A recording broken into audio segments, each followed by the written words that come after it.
The Three-Cornered World, Kusamakura. Natsume Soseki. While climbing the mountain path, I was thinking, a man who works with his intellect develops angles. A man who works with his emotions is swept away by the current. A man who insists on his will becomes inflexible. In any case, the world is not an easy place to live. When the difficulty of living becomes acute, one wants to move to a cheaper place. When one realizes that no matter where one moves, life is difficult, poetry is born, and pictures are made. The maker of this world of men is neither God nor devil. He is just the man next door, whose shadow flickers across the paper screens of our imagination. Since this world of men, made by just such men as oneself, is hard to live in, there is no use moving elsewhere. If there were, it would only be to a country inhabited by non-humans.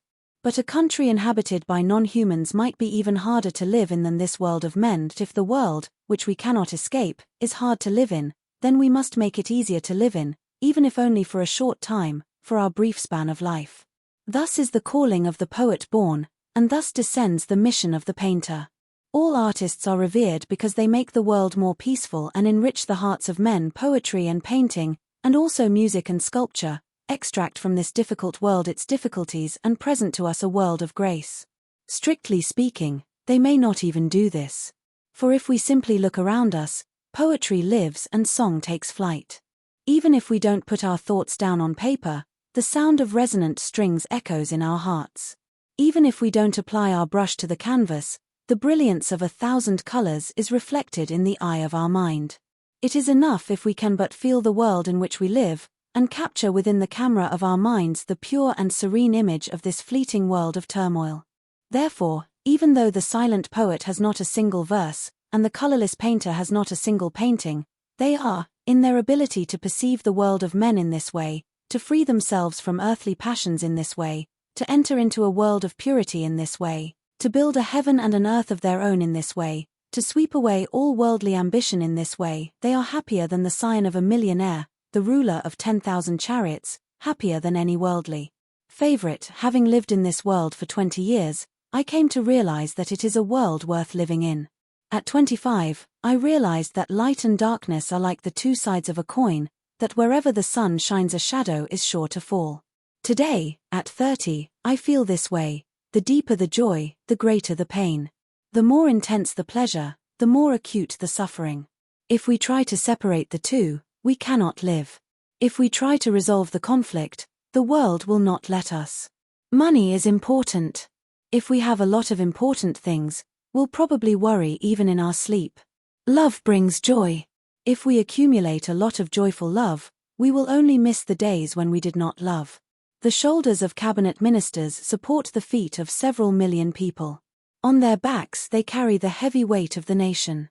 It would be a pity not to eat good food.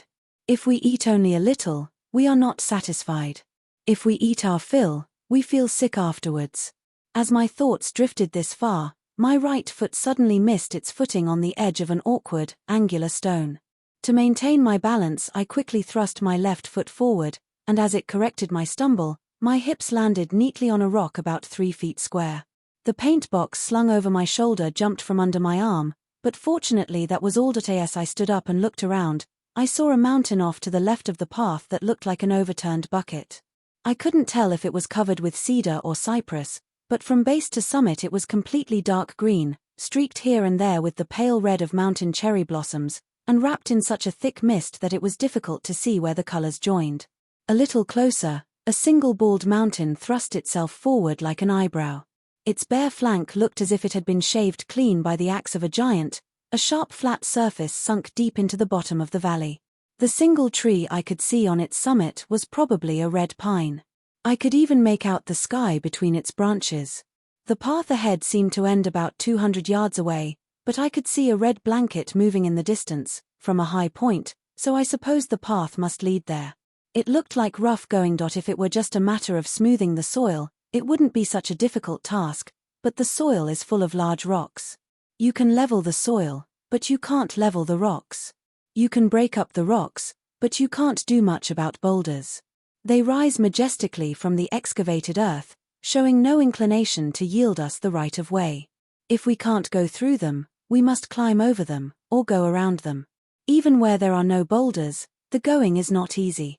The sides of the path are high, and the center dips low, as if a 6-foot-wide path had been gouged out in the shape of a triangle, with its apex running through the center.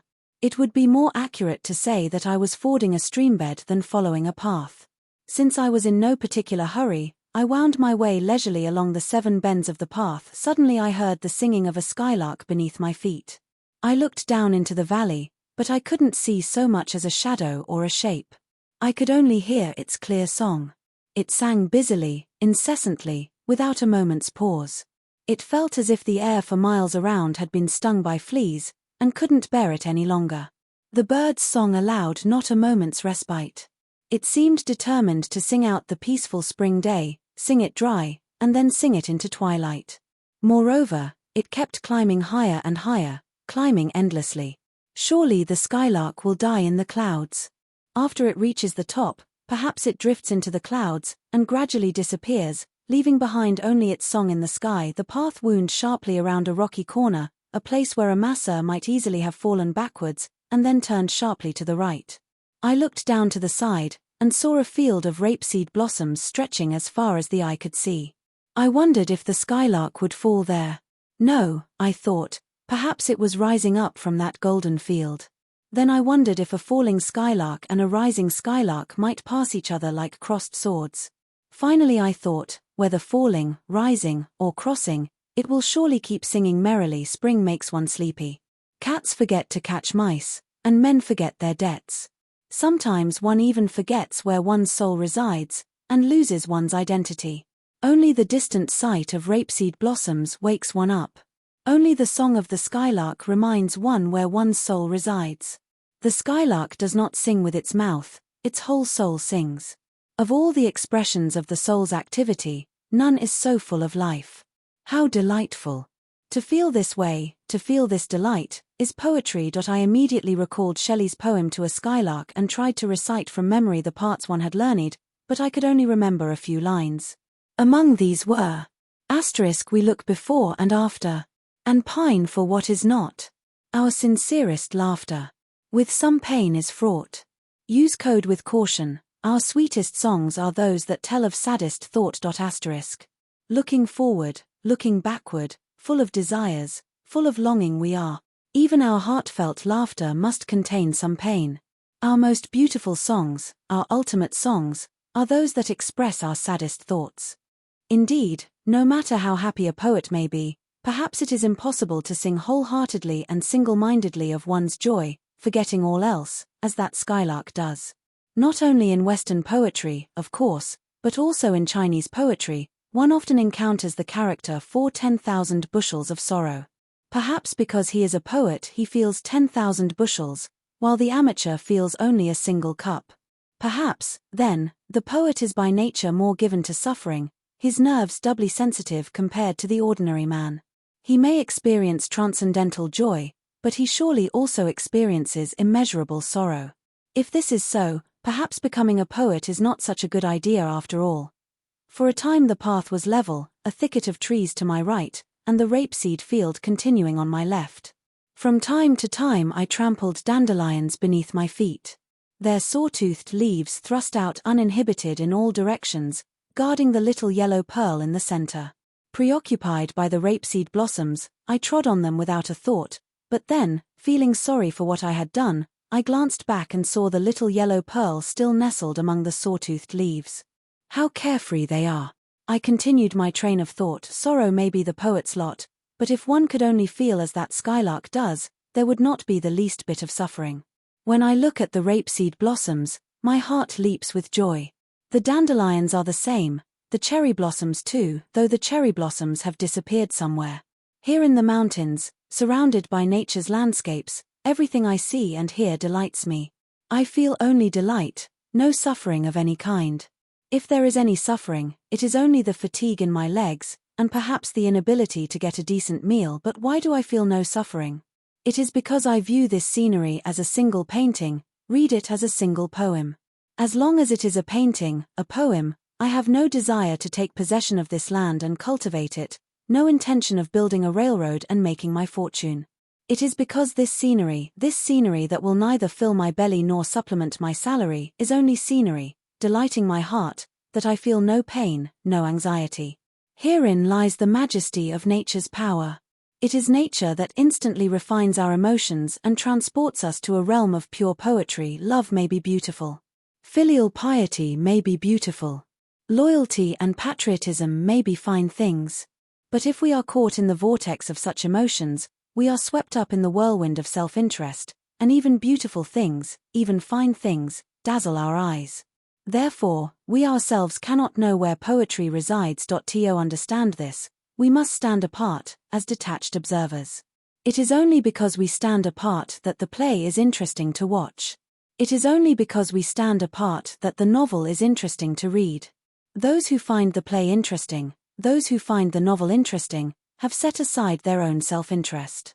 For the time they are watching or reading, they are poets. Even so, the ordinary play or novel cannot escape human emotions. They involve suffering, anger, turmoil, tears. Those who watch or read inevitably become caught up in these emotions and suffer, become angry, feel turmoil, shed tears. Their merit may lie in the absence of greed, but perhaps precisely because of its absence, other emotions become more active than usual. I dislike this. Suffering, anger, turmoil, and tears are part and parcel of the world of men. I have spent 30 years immersed in them, and I have had enough. To experience the same stimulation over and over again in plays and novels is too much to bear. The poetry I seek is not the kind that excites such mundane human emotions. It is poetry that allows us to abandon worldly thoughts and experience, however briefly, a sense of detachment from this world of dust. No matter how great a masterpiece, no play exists that is devoid of human emotions, and few, if any, novels exist that transcend right and wrong. Their defining characteristic is their inability to escape the world. Western poetry in particular is rooted in human affairs, so that even what is called pure poetry cannot transcend this realm. It deals exclusively with such worldly themes as sympathy, love, justice, and freedom. No matter how poetic it becomes, it never stops running around on the surface of the earth, never has time to forget the calculations of money. It is no wonder Shelley sighed when he heard the skylark. Fortunately, Eastern poetry transcends this realm. Picking chrysanthemums beneath the eastern hedge, I gaze serenely at the southern mountain. These few words alone conjure up a vision of a world where the heat and burden of life have vanished completely. It's not that the neighbor's daughter is peeking over the hedge, or that a close friend is employed in the southern mountains. We are transported to a realm that transcends the world, a realm where the sweat of profit and loss has been washed away. Sitting alone in the quiet bamboo grove, I play my lute and whistle a long melody. No one knows I am here in the deep forest, only the bright moon comes to keep me company. These 20 characters alone are enough to build an entirely different heaven and earth. The virtue of this heaven and earth is not the virtue of Hototojisu or Konjiki Yasha. It is the virtue of falling fast asleep after being exhausted by steamships, trains, rights, obligations, morality, and etiquette. If sleep is necessary in the 20th century, then this transcendental poetic sensibility is also essential. Unfortunately, since today's poets and poetry readers are all infatuated with the West, no one seems inclined to drift in a carefree skiff up this peach blossom spring.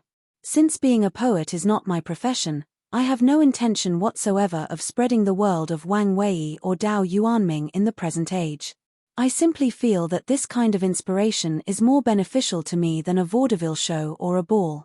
I value it more than Faust or Hamlet.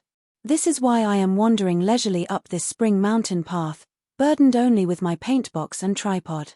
It is the longing to absorb directly from nature the poetic realm of Dao Yuanming and Wang Wei, and to wander, however briefly, in a world devoid of human emotions. It is a kind of intoxication. Of course, since I am a member of the human race, no matter how much I enjoy it, this non-human world cannot last forever.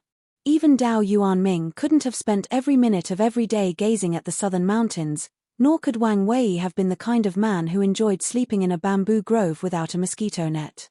Surely he sold his surplus chrysanthemums to the florist, and his bamboo shoots to the greengrocer. I am the same way. No matter how much I may enjoy the skylark and the rapeseed blossoms, My detachment from human feelings has not progressed to the point where I would spend the night in the mountains. Even in a place like this, one encounters human beings. One encounters farmers with their hand towels wrapped around their heads, women with red sashes, and sometimes even horses with faces longer than any humans. Even though I am surrounded by 1,000,000 cypress trees, breathing the air hundreds of feet above the surface of the sea, the human odor does not easily disappear. On the contrary, the inn where I will be staying tonight, after I cross the mountain, is at the hot springs resort of Nakoi. Still, everything depends on how one looks at it. Leonardo da Vinci is said to have told his pupils, "Listen to the sound of that bell." There is only one bell, but it can be heard in many ways. A single man, a single woman, can also be viewed in any number of ways, depending on how one looks at them. Since I've embarked on this journey precisely to escape human emotions, if I observe people in this spirit, surely they will appear different than they did when I lived in those cramped quarters on such and such a street in the floating world. Even if I cannot completely detach myself from human emotions, surely I should at least be able to maintain a degree of detachment, as if I were watching a no play. No plays also involve human emotions. I can't guarantee that I won't be moved to tears by the subscription list or Sumida River. But no plays express 3 parts emotion and 7 parts art. The value we derive from No does not come from its realistic portrayal of human emotions. It comes from the way it dresses up this realism in layer upon layer of artistic robes, and presents actions of a leisurely kind that do not exist in the world. What if I were to consider the events that occur on this journey, and the people I encounter, as if they were elements of a No play, actions performed by no actors? I may not be able to completely abandon human feelings, but since this journey is fundamentally poetic, I would like to manage at least a degree of detachment as a kind of byproduct. Though it will surely be something quite different from the southern mountain or the quiet bamboo grove, and nothing like the skylark or the rapeseed blossoms, I would like to get as close as possible, and to the extent possible, observe human beings from the same detached point of view. Basho, it is said, even composed a haiku about a horse urinating at his bedside, viewing it as an elegant event. I too will consider the people I meet from now on, farmers, townspeople, village clerks, old men, old women, as figures in a landscape painted by nature. Unlike the figures in a painting, of course, they will act according to their own whims. But if, like the ordinary novelist, I try to uncover the basis of these whims, delve into psychological motivations, or investigate the intricacies of human conflict, my work will become vulgar. It doesn't matter if they move. I'll simply view them as figures in a painting that are moving. No matter how they move, figures in a painting cannot leave the flat surface of the canvas. It is only when we think that they have emerged from this flat surface and are acting three-dimensionally that we come into conflict with them, and become entangled in their affairs. The more entangled we become, the less able we are to view them aesthetically. I will look down from above, in a detached spirit, at the people I meet from now on, avoiding any undue emotional connection between us. If I do so, no matter what they do, they will be unable to easily invade my consciousness.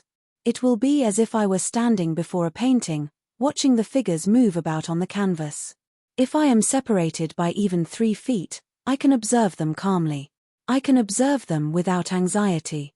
In other words, because I am not preoccupied by self-interest, I can focus all my attention on observing their actions from an artistic point of view.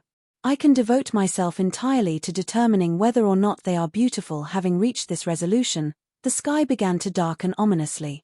I had thought the wavering clouds were hanging just above my head, but before I knew it they had begun to dissolve, and a gentle spring rain began to fall from what appeared to be a sea of clouds all around. I had already passed the rapeseed field, and was now making my way between mountains, but the threads of rain were so fine, almost like mist, that I couldn't tell how far away they were. From time to time the wind blew, scattering the high clouds, and I could see the dark ridge of a mountain to my right. Apparently I was walking along a valley, with a mountain range just beyond it. To my left, what appeared to be the foot of a mountain rose up immediately. Through the thick curtain of rain I could occasionally make out what seemed to be a pine tree. It would appear and then disappear. I couldn't tell if it was the rain that was moving, or the tree, or perhaps a dream. It was a strangely unsettling feeling. The path had become unexpectedly wide and level, so it wasn't difficult to walk, but I was hurrying because I had no rain gear. By the time drops of rain were falling steadily from my hat, I heard the sound of bells about 15 feet ahead, and a packhorse driver suddenly appeared from the darkness. "Is there a place to rest around here?"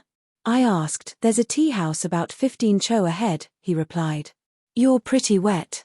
As I was thinking, 15 cho, the packhorse driver's figure, like a shadow puppet, disappeared into the rain. What had seemed like grains of rice bran gradually grew thicker and longer, until I could clearly see each strand being tossed by the wind. My coat was completely soaked, and the water that seeped through to my underclothes, warmed by my body heat, felt lukewarm against my skin. Disgusted, I tilted my hat and walked briskly. To imagine oneself as another, walking drenched through this vast, pale grey world, streaked by silver arrows of rain, would make a fine poem, a fine haiku. It is only when we forget our concrete selves and adopt a purely objective view that we become, as figures in a painting, beautifully attuned to nature's landscape. But the moment I become preoccupied by the discomfort of the falling rain and the fatigue in my feet, I am no longer a figure in a poem, a figure in a painting. I am once again nothing more than a child of the marketplace. I no longer appreciate the clouds and mist swirling around me. The pathos of falling blossoms and singing birds no longer stirs my heart.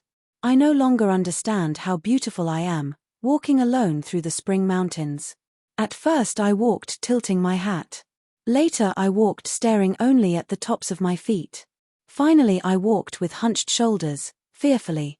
The rain, shaking the branches all around, closed in on me, the solitary traveler, from all sides. My detachment had apparently gone a bit too far. "Hello," I called out, but there was no reply. Peeking in from under the eaves, I saw sooty sliding doors closed tight. I couldn't see what was on the other side. 5 or 6 pairs of straw sandals hung limply from the eaves, swaying listlessly. Below them, 3 or 4 boxes of cheap sweets were lined up, and next to them were scattered 5 rin and bunkyu coins. "Hello," I called out again. A hen, dozing on top of a mortar set in the corner of the dirt floor, startled awake. It began to cluck excitedly. A clay stove was set outside, next to the threshold, half discolored from the recent rain, with a black kettle sitting on top. I couldn't tell if it was a clay kettle or an iron one. Fortunately, there was a fire burning beneath it. Since there was no reply, I went right in and sat down on a low stool. The hen flapped its wings and jumped down from the mortar. If the sliding doors hadn't been closed, it probably would have run to the back of the house. When the rooster crowed in a loud voice, the hen cackled softly. They seemed to think I was a fox or a dog. On top of the stool was a large tobacco tray, where a coiled mosquito coil smoldered peacefully, as if oblivious to the passage of time. The rain gradually let up. After a while, I heard footsteps from the back of the house, and the sooty sliding doors opened with a rustle. An old woman emerged. I had assumed someone would appear eventually. There was a fire burning in the stove. Coins were scattered on the sweet boxes. The mosquito coil was smoldering peacefully. Someone was bound to appear sooner or later. But it seemed a little odd that they didn't mind leaving their shop wide open. It was a bit different from the city. And it seemed a bit out of place in the 20th century to sit on a stool without being invited, and wait indefinitely. This detachment was interesting. And I liked the old woman's face. 2 or 3 years ago I saw Takasago performed on the Hosho no stage. I was struck by its beauty, a living picture. An old man with a broom came 5 or 6 steps along the bridgeway, slowly turned to face backwards, and stood facing the old woman. I can still picture the way they stood facing each other. Since I was sitting where I could see the old woman's face almost directly, I thought how beautiful she was, and her expression was imprinted on the camera of my mind. The tea house old woman's face was very similar, like a colorized version of that photograph. "Grandma," I said, "I've borrowed your place for a while." "Oh dear, I had no idea anyone was here. It's been raining hard. What unfortunate weather. You must be quite distressed. Oh my, you're soaked through. I'll make a fire and dry you off. If you just add a little more fuel to that fire, I can dry myself while I warm up." I felt a bit chilly after I sat down to rest. "Certainly. I'll fix it right away.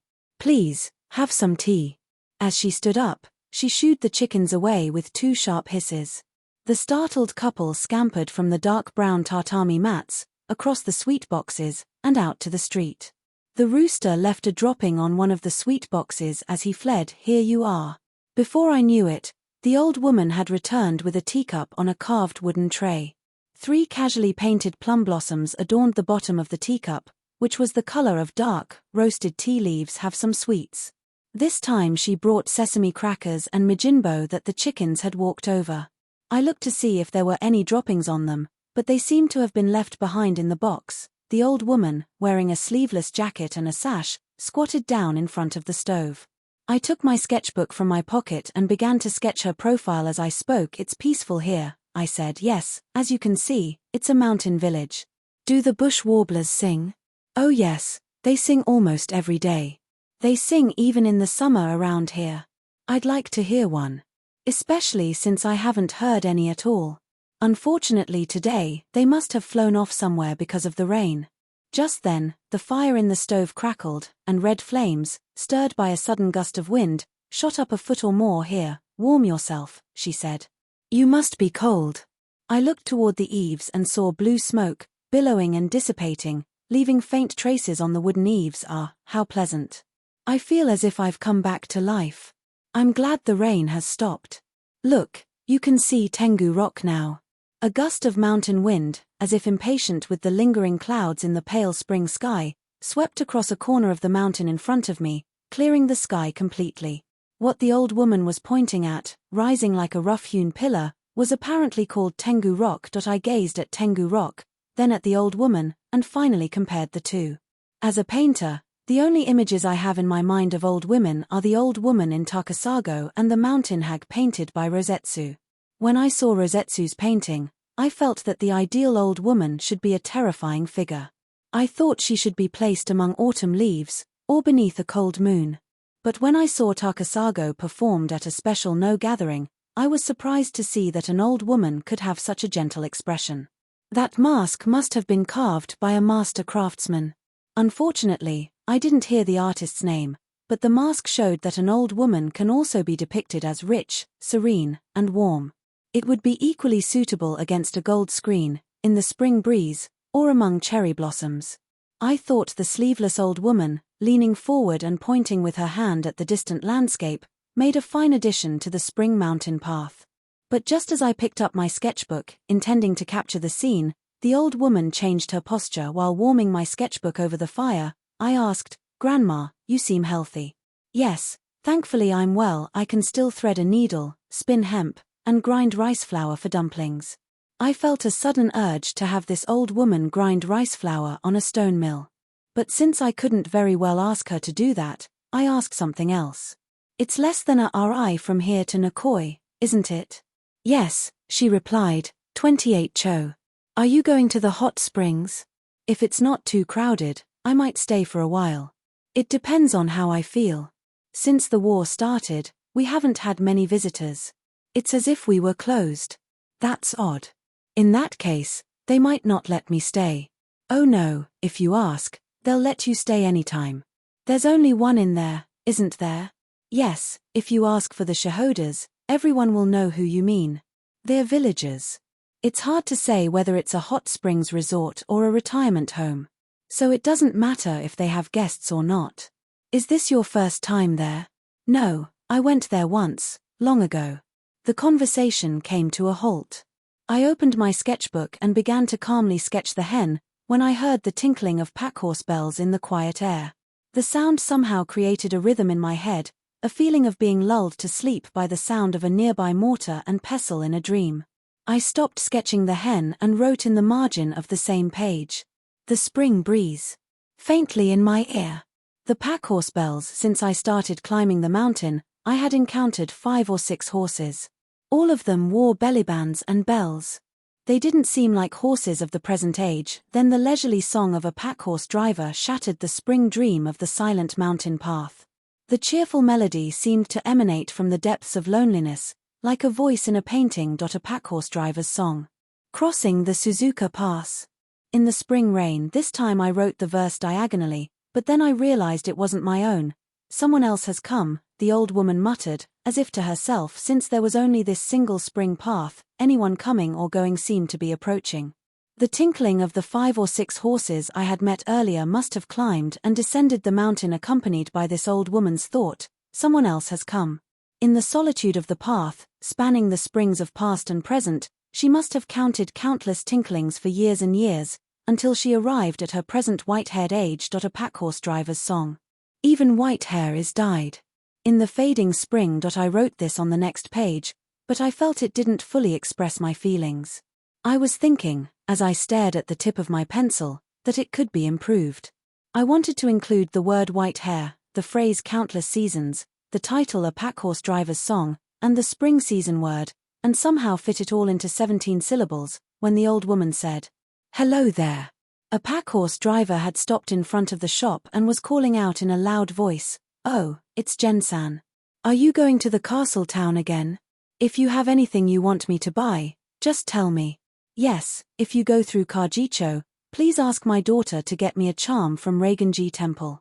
"All right, I'll get it for you. Just one, right? Ooki-san is lucky to be married to such a good man. Isn't that right, Oba-san? Thankfully, she's doing well these days. I suppose you could call her lucky." "You can indeed. Compare her to the young mistress of Nakoi. She really is to be pitied. So beautiful, and yet. Is she feeling any better these days?" "Not really.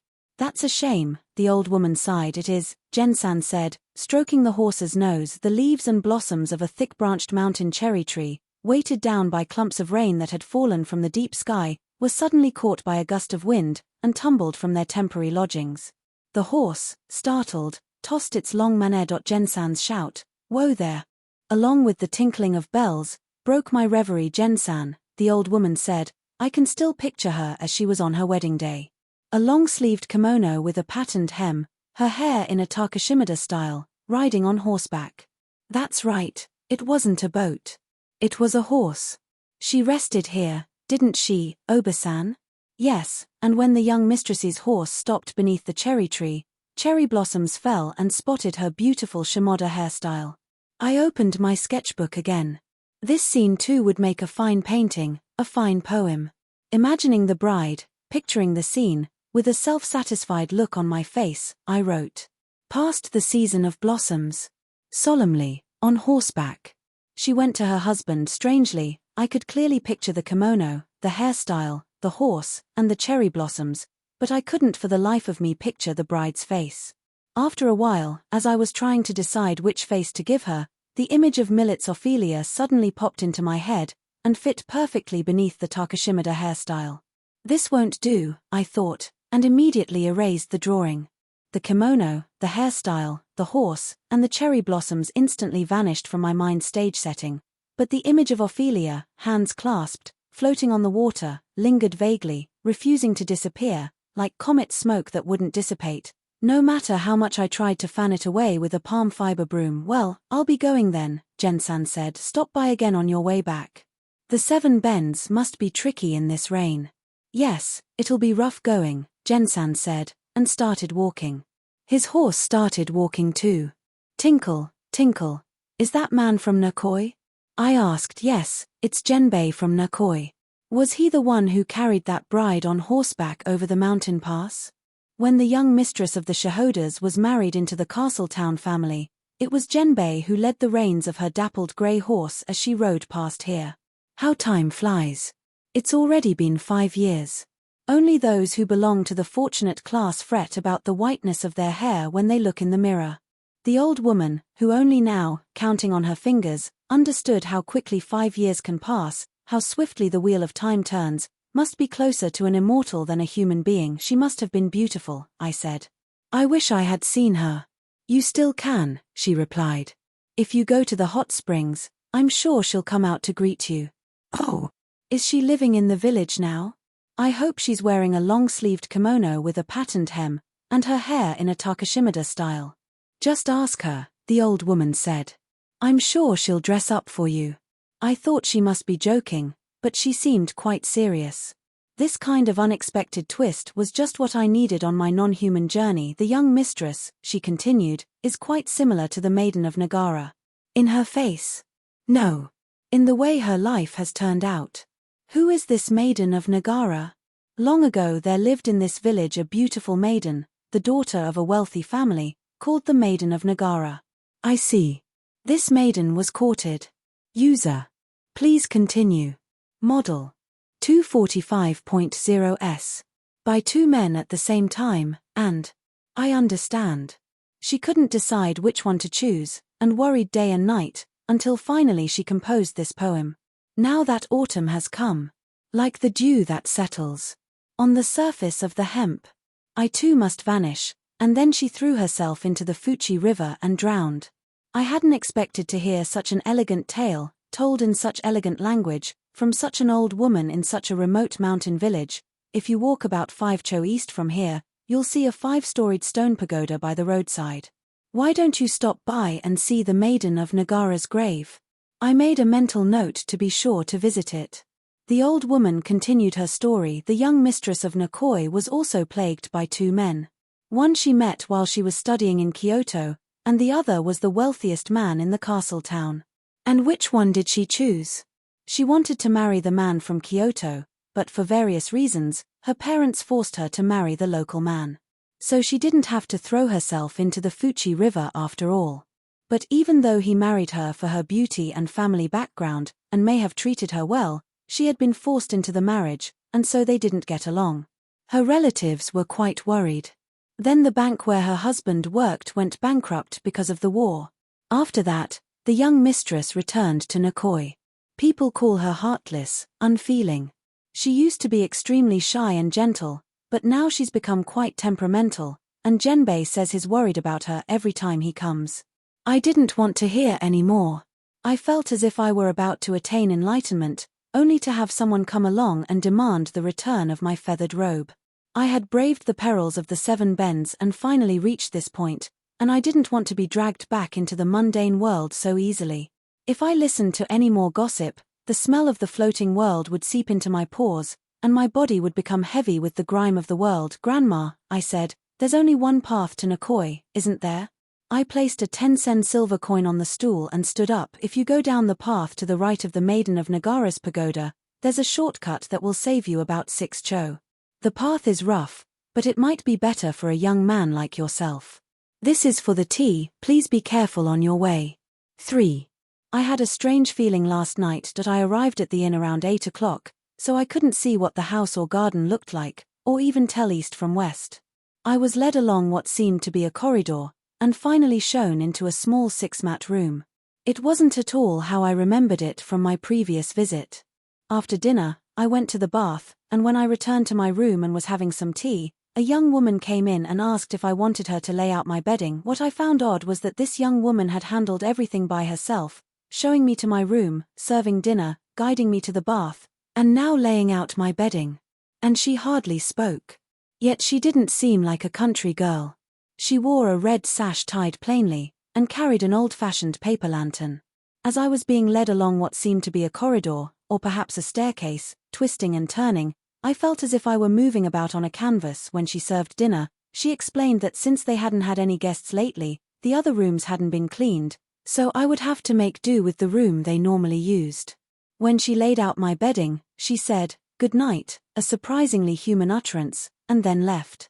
But as her footsteps receded down the twisting corridor, I began to feel uneasy.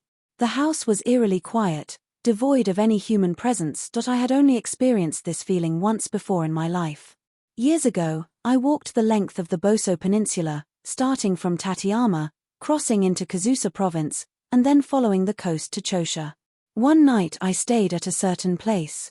Or rather, I can't think of any other way to describe it. I've completely forgotten the name of the place, and the name of the inn. Indeed, it's questionable whether it was an inn at all.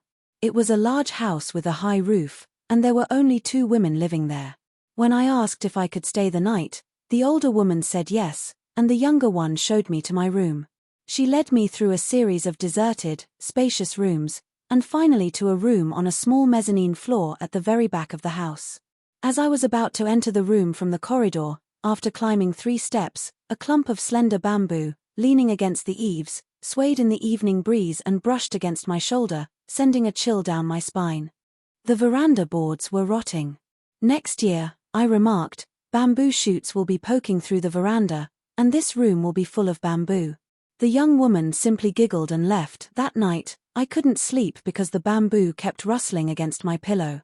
I opened the sliding doors and saw a vast expanse of grassland stretching out before me. The summer night was brightly lit by the moon, and I could see, beyond what appeared to be a hedge or a fence, a large grassy mountain. Beyond the mountain was the ocean, and the sound of crashing waves threatened the world of men. I lay awake until dawn, unable to sleep a wink, anxiously huddled beneath the eerie mosquito net, thinking that it was all like something out of a storybook. I have traveled extensively since then, but I had never experienced that feeling again until last night. When I stayed at Nakoi.as, I lay on my back. I happened to open my eyes and saw a framed calligraphic scroll hanging in the transom window. Even lying down, I could clearly read the characters. The bamboo shadow sweeps the steps, but the dust does not stir. I could also make out the signature, Daitetsu. I'm no judge of calligraphy, but I've always admired the brushwork of the Obaku Zen master Gaochuan. In Gen, Jifei, and Muan each have their own charm, but Gaochuan's characters are the most vigorous, and yet refined. The 7 characters before me, from the way the brush was applied to the flow of the strokes, looked just like Gaochuan's work.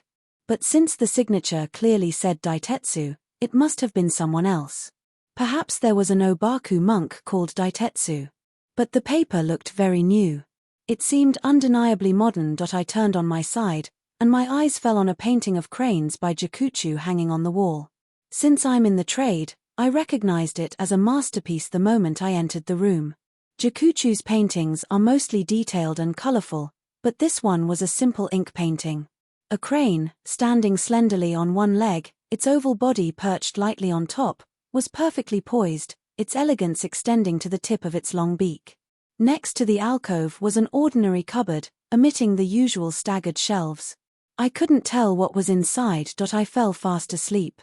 And dreamt the maiden of Nagara, wearing a long-sleeved kimono, was riding a dappled grey horse over a mountain pass, when suddenly the 2 men who had courted her appeared and began pulling at her from both sides. The maiden suddenly turned into Ophelia, climbed up a willow tree, and began to sing in a beautiful voice as she floated down the river. I decided to save her, and grabbing a long pole, I chased after her along the banks of the Sumida River. The maiden seemed unconcerned, laughing and singing as she drifted downstream to an unknown destination. I ran along the bank, pole in hand, shouting, "Wait, wait." And then I woke up. My armpits were damp with sweat. What a strange, mixed-up dream, I thought. An old Zen master called Dahue Zongao is said to have remarked, after attaining enlightenment, that there was nothing he couldn't do as he wished, except control his dreams, which were still troubled by worldly thoughts. He apparently worried about this for a long time, and I can understand why. Those of us who devote our lives to literature must have more beautiful dreams if we are to succeed.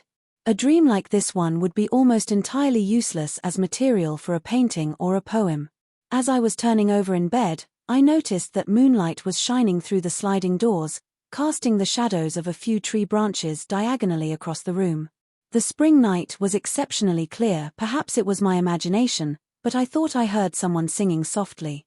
I wondered if it was the song from my dream, or perhaps a voice from this world that had somehow strayed into the distant land of dreams. I listened intently. It was definitely someone singing. It was a thin, low voice, barely audible in the stillness of the spring night. Strangely, although I couldn't make out the melody, I could clearly hear the words even though the voice wasn't coming from near my pillow. Now that autumn has come, like the dew that settles on the surface of the hemp, I too must vanish. It sounded like the maiden of Nagara's song, repeated over and over. The voice, which at first had seemed close to the veranda, gradually grew fainter and more distant. If a sound suddenly ceases, it creates a sense of finality, but little pathos. But if it gradually fades away, imperceptibly, our hearts are drawn out, second by second, minute by minute, following the fading sound. Like a dying man on the verge of death, like a flickering lamp about to be extinguished, our hearts are filled with anxiety, wondering when, or if, the song will finally cease. The song, which seemed to contain all the sorrow of spring, gradually faded away. I had been listening patiently in bed, but as the voice receded, my ear, knowing it was useless, felt compelled to follow.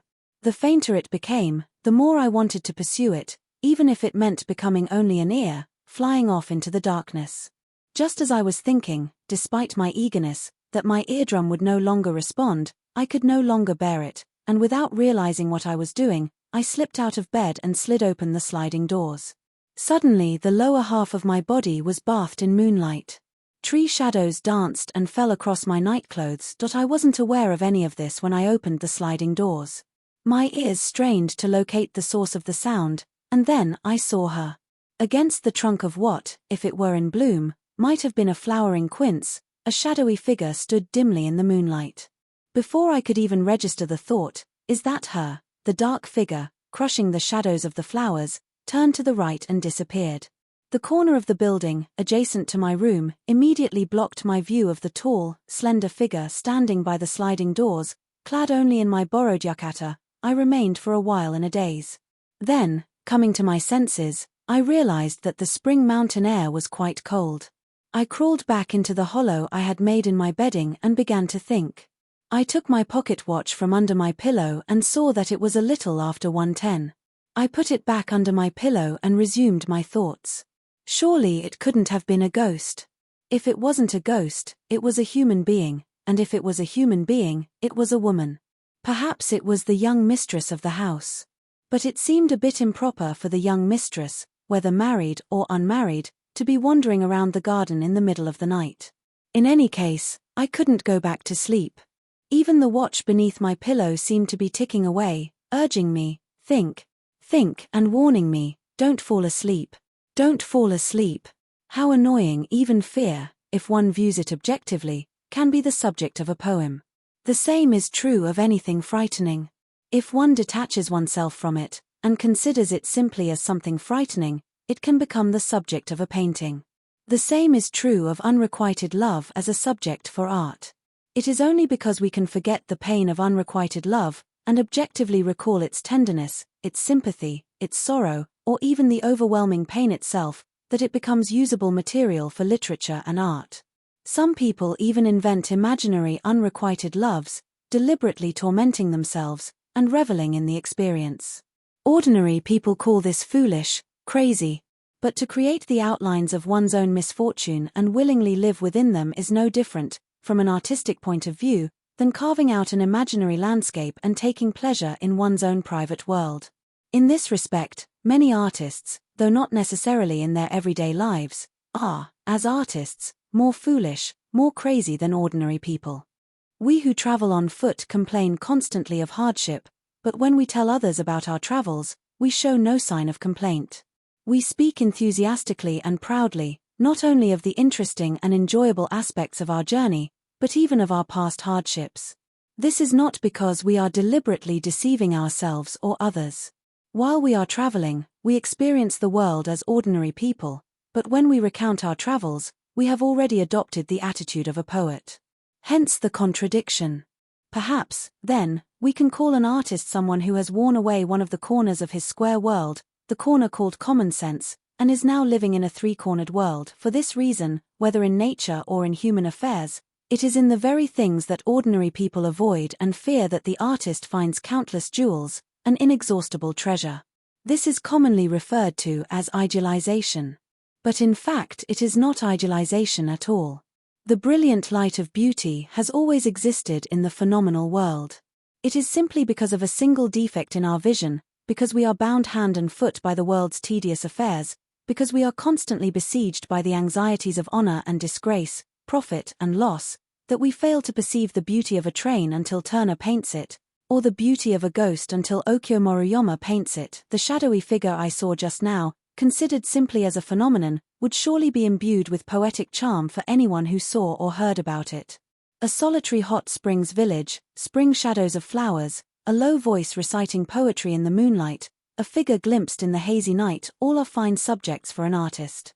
And yet, despite having such a fine subject right before my eyes, I have indulged in unnecessary speculation and ruined a perfectly good ghost story with my rationalizations. If this is all I'm capable of, then there's no point in proclaiming my detachment from human emotions. I need more practice before I can call myself a poet or a painter. The Italian painter Salvatore Rosa, I've heard, once joined a band of robbers, risking his life, simply to observe them firsthand. Since I've left home with a sketchbook tucked carelessly in my pocket, I ought to have at least that much courage. How can I return to my poetic point of view? Simply by setting my feelings before me, stepping back, composing myself, and examining them objectively, as if they belonged to someone else. The poet has a duty to dissect his own corpse and present its morbid condition to the world. There are various ways to do this, but the most readily available is to try to compose a haiku about whatever happens to be at hand. The haiku, being the most convenient poetic form, can be composed while washing one's face, sitting on the toilet, or riding on a streetcar. The ease with which haiku can be composed does not mean that becoming a poet is easy. Becoming a poet is a kind of enlightenment, and should not be dismissed as something trivial. On the contrary, the more convenient it is, the more valuable it becomes, and the more it should be respected. Suppose I become angry. I immediately compose a haiku about my anger. In the act of composing the haiku, my anger is already transformed into something else. One cannot be angry and compose a haiku at the same time. Or suppose I shed a tear. I compose a haiku about this tear. The moment I do so, my sadness vanishes, and I become a man who can say, I am a man who can shed a tear. This has always been my contention. I decided to put it into practice again tonight, and began to compose haiku in bed about the recent incident. Since it was part of my training, I knew I had to write them down, or they would dissipate, so I opened my sketchbook and placed it beside my pillow. I wrote, "The flowering quince, shaking off the dew, a madman appears." It wasn't particularly interesting, but neither was it particularly disturbing. Next I wrote, "Shadows of flowers, shadows of women, hazy in the spring night." This one had 2 season words, but it didn't matter. As long as I could calm down and compose myself, anything would do. Then I wrote, "First rank of all, a woman transformed, hazy moon in the spring." It sounded like a Kyoka poem, and I found it amusing. Feeling confident now, I began to write down all the verses that came to mind. Spring stars falling. A midnight ornament. In the woman's hair spring night. Washing her hair. In the clouds spring. Tonight she offers. A song flowering quince. A spirit appears. On a moonlit night, broken verses. Moonlight on the spring night. Here and there resolutely. The spring night deepens. I am alone. As I was experimenting in this way, I gradually became sleepy. Ecstasy, is that the right word to describe this state? In deep sleep, we cannot recognize ourselves. In a state of wakefulness, surely no one can forget the external world. But between these two realms lies a world of visions, a world so hazy that we cannot say we are awake, yet so vivid that we cannot say we are asleep. It is a state in which the two worlds of waking and sleeping are mingled in the same vessel, stirred by the colorful brush of poetry. Nature's colors are blurred, as in a dream, and the universe, as it is transported to a world of mist. Borrowing the magic arm of sleep, the sharp angles of reality are smoothed away, and through this softened universe, a faint, dull pulse begins to beat. Like smoke clinging to the earth, unable to rise, my soul, longing to leave its shell, hesitates to depart.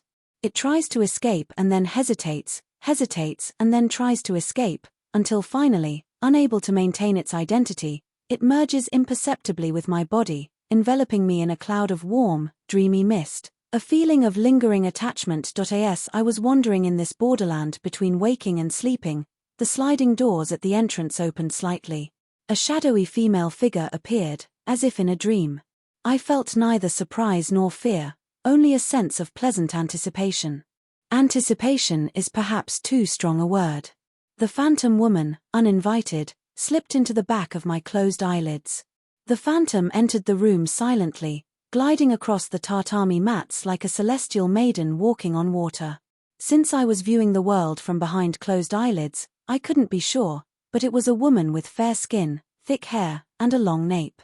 It was like looking at a blurred photograph in the dim light of a lamp. The phantom stopped in front of the cupboard. The cupboard doors opened. A white arm emerged from the sleeve and reached into the darkness. The cupboard doors closed again. The tatami mats seemed to ripple as the phantom crossed them. The sliding doors at the entrance closed by themselves. My sleep gradually deepened.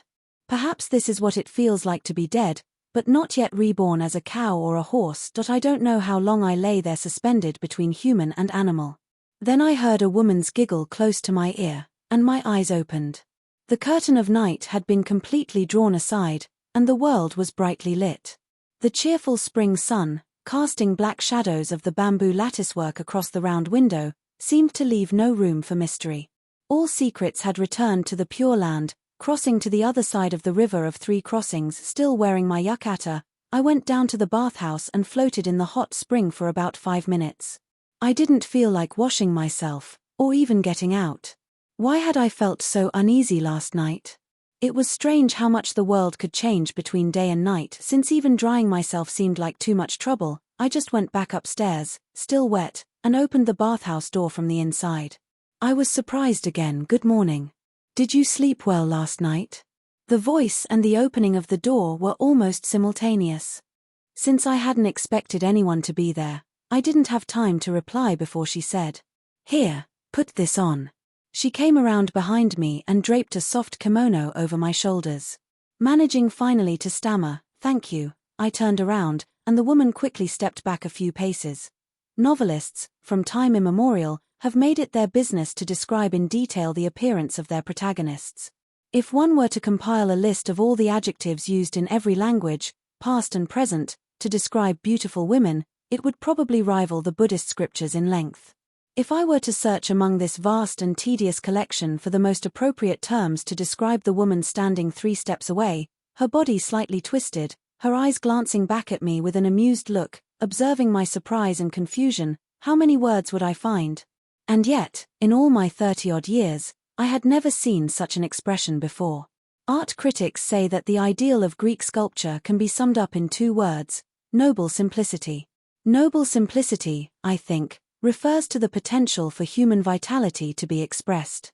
The moment it is expressed, we can see clearly what it is, whether a gentle breeze or a violent thunderstorm. It is the lingering suggestion of this unexpressed potential that conveys a sense of depth, and moves us even centuries later. The dignity and majesty of the world reside in the depths of this potential. When it is expressed, something is revealed. And what is revealed is inevitably specific, limited. No matter how special or how powerful it may be, once it has been expressed, once it has become this or that, it loses its original, perfect form, and becomes mired in the world of particulars. For this reason, anything that involves movement is inevitably base. Unkei's Neo Guardians and Hokusai's manga are both flawed by this single element of movement. Movement or stillness. This is the great problem that governs the fate of us artists. Descriptions of beautiful women throughout history can surely also be divided into these 2 categories, but when I looked at this woman's expression, I couldn't decide which category it belonged to. Her lips were pressed together, still. Her eyes darted about, restless. Her face, a round, melon-seed shape, was full and serene, but her forehead was narrow and fussy, a so-called Mount Fuji forehead, reeking of vulgarity. Moreover, her eyebrows, knitted together, twitched nervously, as if a few drops of peppermint oil had been applied between them. Only her nose was neither frivolously sharp nor dully round. It would have been beautiful in a painting. If there is such a thing as a face that was originally intended to be serene, but then, due to a flaw in its foundation, began to move involuntarily, and then, realizing that this movement was contrary to its nature, tried to return to its former state, but was prevented from doing so by its loss of balance, and so continued to move against its will, and finally, in desperation, seemed to be saying, "Well, if I have to move, I'll move." If such a face exists, then it is the face of this woman, and so, beneath her disdain, I sensed a certain longing for human connection. Beneath her scorn, I glimpsed a deep reserve. Beneath a strength that seemed capable of dismissing 100 men as insignificant, a gentle warmth emanated unconsciously. Her expression was simply inconsistent. It was as if enlightenment and delusion, though quarreling, coexisted in the same house. The lack of unity in this woman's face was evidence of a lack of unity in her heart, and the lack of unity in her heart suggested a lack of unity in her world. It was the face of someone struggling to overcome misfortune. She was undoubtedly an unhappy woman. "Thank you," I said again, nodding slightly. "Your room has been cleaned. Please go on in." I'll be there shortly. With a flick of her hips, she turned and walked briskly down the corridor. Her hair was tied in a turned-up ikogishi style. I could see the white collar of her underkimono beneath her robe. The black satin of her sash seemed to be visible only on one side. 4. Returning to my room, I found it had indeed been neatly cleaned. Feeling slightly uneasy, I opened the cupboard just to be sure. At the bottom I saw a small chest of drawers. A brightly colored shigoki sash hung halfway out, as if someone had taken some clothes out in a hurry and left. The top part of the sash was hidden among some alluring-looking garments. On the other side of the cupboard were some books. On top were a copy of Orategama by Hakuin and a volume of The Tales of Eyes. I began to think that last night's vision might not have been a dream after all. That I casually sat down on a cushion and saw my sketchbook lying open on the ebony desk, with a pencil placed on top. Wondering what the verses I had scribbled down in a frenzy looked like in the light of day, I picked it up. Beneath the flowering quince shaking off the dew, a madman appears. Someone had written, "The flowering quince shaking off the dew, a crow greets the morning." I couldn't be sure from the pencil strokes, but the handwriting seemed too forceful for a woman, and too delicate for a man. I was startled again. Looking at the next verse, beneath shadows of flowers, shadows of women, hazy in the spring night, I found, shadows of flowers, shadows of women, layered in the spring night. And beneath first rank of all, a woman transformed, hazy moon in the spring, I found, young master transformed, a woman, hazy moon in the spring night. Was it an imitation, a correction, a playful exchange, or simply mockery? I shook my head in bewilderment. Since she had said she would be there shortly, I assumed she would appear when it was time for my meal. If she did, perhaps I would understand a little better what was going on. I looked at my watch and saw that it was past 11 o'clock. I had slept late. In that case, it would be better for my stomach to just have lunch. I opened the sliding doors on the right side of the room to see if I could find any trace of last night's vision. What I had identified as a flowering quince was indeed a flowering quince, but the garden was smaller than I had thought. 5 or 6 stepping stones were embedded in a carpet of moss. It would probably feel good to walk on them barefoot. To the left, a red pine tree grew diagonally out of the cliff at the edge of the mountain, its branches reaching over the garden. Behind the flowering quince was a small grove of trees, and beyond that, a large bamboo thicket, its deep green leaves bathed in the spring sunlight. The right side of the garden was blocked by the main building, but judging from the terrain, it must have sloped down toward the bathhouse. Next I opened the window on the left side. Spring water had collected in a natural depression in the rocks, about 2 mats in size, quietly reflecting the shadow of a mountain cherry tree. 2 or 3 clumps of bare grass grew at the edge of the rocks. In the distance, what seemed to be a boxthorn hedge separated the garden from a narrow path climbing up the hill from the beach. Occasionally I could hear voices. Beyond the path, orange trees were planted on the gentle south-facing slope, and where the valley ended, another large bamboo thicket shimmered white. This was the first time I had realized that bamboo leaves look white from a distance. Above the thicket was a mountain covered with pine trees, and I could clearly see 5 or 6 stone steps between the red trunks. It was probably a temple. I opened the sliding doors at the entrance and went out onto the veranda.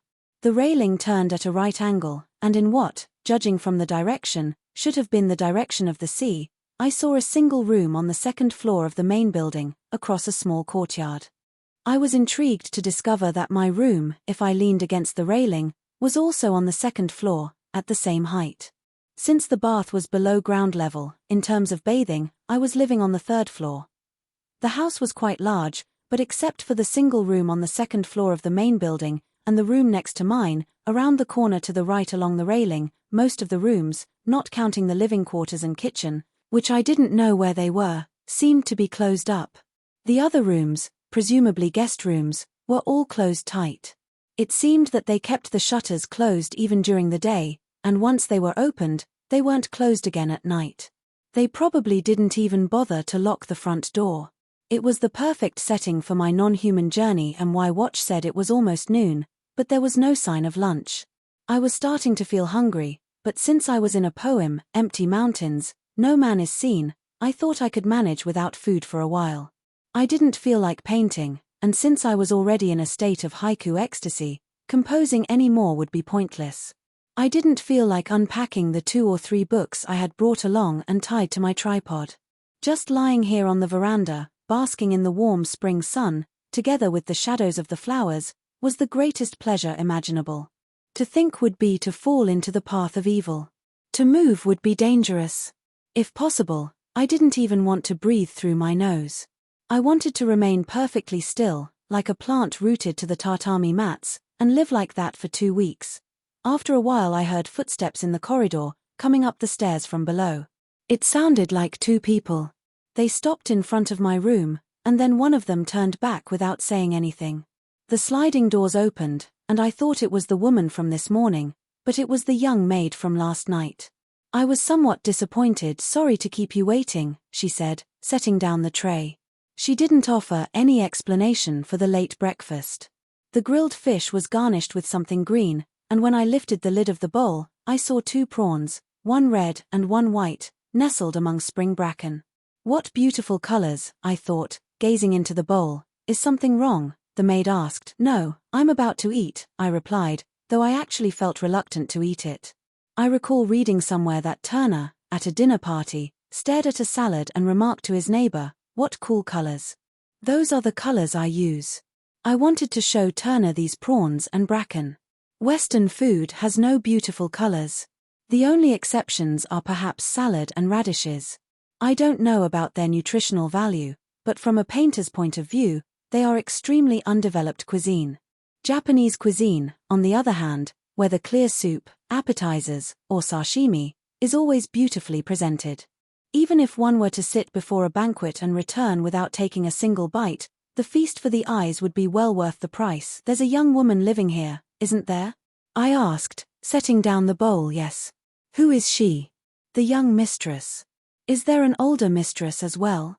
"She passed away last year." "And the master?" "He's still alive." "She's his daughter." "The young woman is?" "Yes." "Do you have any other guests?" "No." "So I'm the only one?" "Yes." "What does the young mistress do all day?" "Needlework." "And?" "She plays the shamisen." This was unexpected. Intrigued, I asked, "And?" "She goes to the temple," the maid replied. This was even more unexpected. "The temple and the shamisen. Does she go to pray?" "No, she goes to see the priest." "Is the priest taking shamisen lessons?" "No." "Then what does she go there for?" "To see Master Daitetsu." So Daitetsu was the one who had written the calligraphy on the scroll. Judging from the verse, he must be a Zen priest. The copy of Orotegama in the cupboard probably belonged to the young mistress. "Is this the room someone usually uses?" I asked. "The young mistress usually stays here." "So she was here until I arrived last night?" "Yes." "I'm sorry to have put her out. What does she go to see Daitetsu about?" "I don't know." "And?" "What?" "And then, what else does she do?" "And then, various things." "Such as?" "I don't know." The conversation ended there. I finished my meal. As the maid was clearing the table and opened the sliding doors at the entrance, I saw the turned-up ikogishi hairstyle leaning against the railing of the 2nd floor across the small courtyard, like an enlightened willow branch cannon gazing down below. She seemed much calmer than this morning. Since she was looking down, her eyes didn't meet mine, which perhaps explained the dramatic change in her appearance. The ancients said that there is nothing better about a person than their eyes. Indeed, what other part of a human being is so alive? 2 butterflies danced around the railing beneath her, flitting closer and then apart. Just then, the sliding doors of my room closed. The sound startled the woman, and she suddenly looked up from the butterflies, her eyes meeting mine.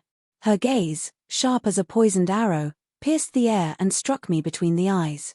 Before I knew it, the maid had closed the sliding doors again. The world returned to its peaceful spring quiet. I lay down again. The following verse immediately came to mind. "Sadder than is the moon's lost light. Lost ere the kindling of dawn. To travelers journeying on. The shutting of thy fair face from my sight. If I were in love with that turned-up ikogishi hairstyle, longing to see her, and she were to suddenly disappear from my sight like that, I would surely compose a poem with this meaning. I might even add, might I look on thee in death? With bliss I would yield my breath. Fortunately, I had already passed beyond the realm of ordinary love, and couldn't experience such suffering even if I wanted to. But these 5 or 6 lines perfectly captured the poetic essence of the moment. Even though there was no such painful longing between the woman and myself, it was interesting to apply the meaning of the poem to our situation. Or perhaps it would be more accurate to say that a part of the situation described in the poem had actually occurred between us, linked by a thin thread of causality. When the thread of causality is this thin, it causes no pain. Moreover, it was not an ordinary thread. It was a rainbow thread spanning the sky, a thread of mist trailing across the fields, a spider thread glistening with dew. If one tried to cut it, it would immediately snap, and as long as one was looking at it, it was exquisitely beautiful. But what if this thread were to suddenly thicken and become as stiff as a well rope? There was no such danger. I was a painter. And she was not an ordinary woman. Suddenly the sliding doors opened. I turned over and saw, standing in the doorway, the very object of my causal connection, the turned-up ikogishi hairstyle, holding a celadon bowl on a tray. "Are you still asleep?" she asked. "I'm so sorry to have disturbed you last night. I came in several times. It was quite rude of me." She laughed. She seemed neither embarrassed nor apologetic. Indeed, there was nothing to be ashamed of. "I was simply surprised. Thank you for the kimono this morning," I said again. Come to think of it, this was the 3rd time I had thanked her for the kimono. And all 3 times, the only words I had managed to utter were, "Thank you." The woman sat down by my pillow before I could even sit up. "Please, stay in bed," she said casually. "We can talk while you're lying down."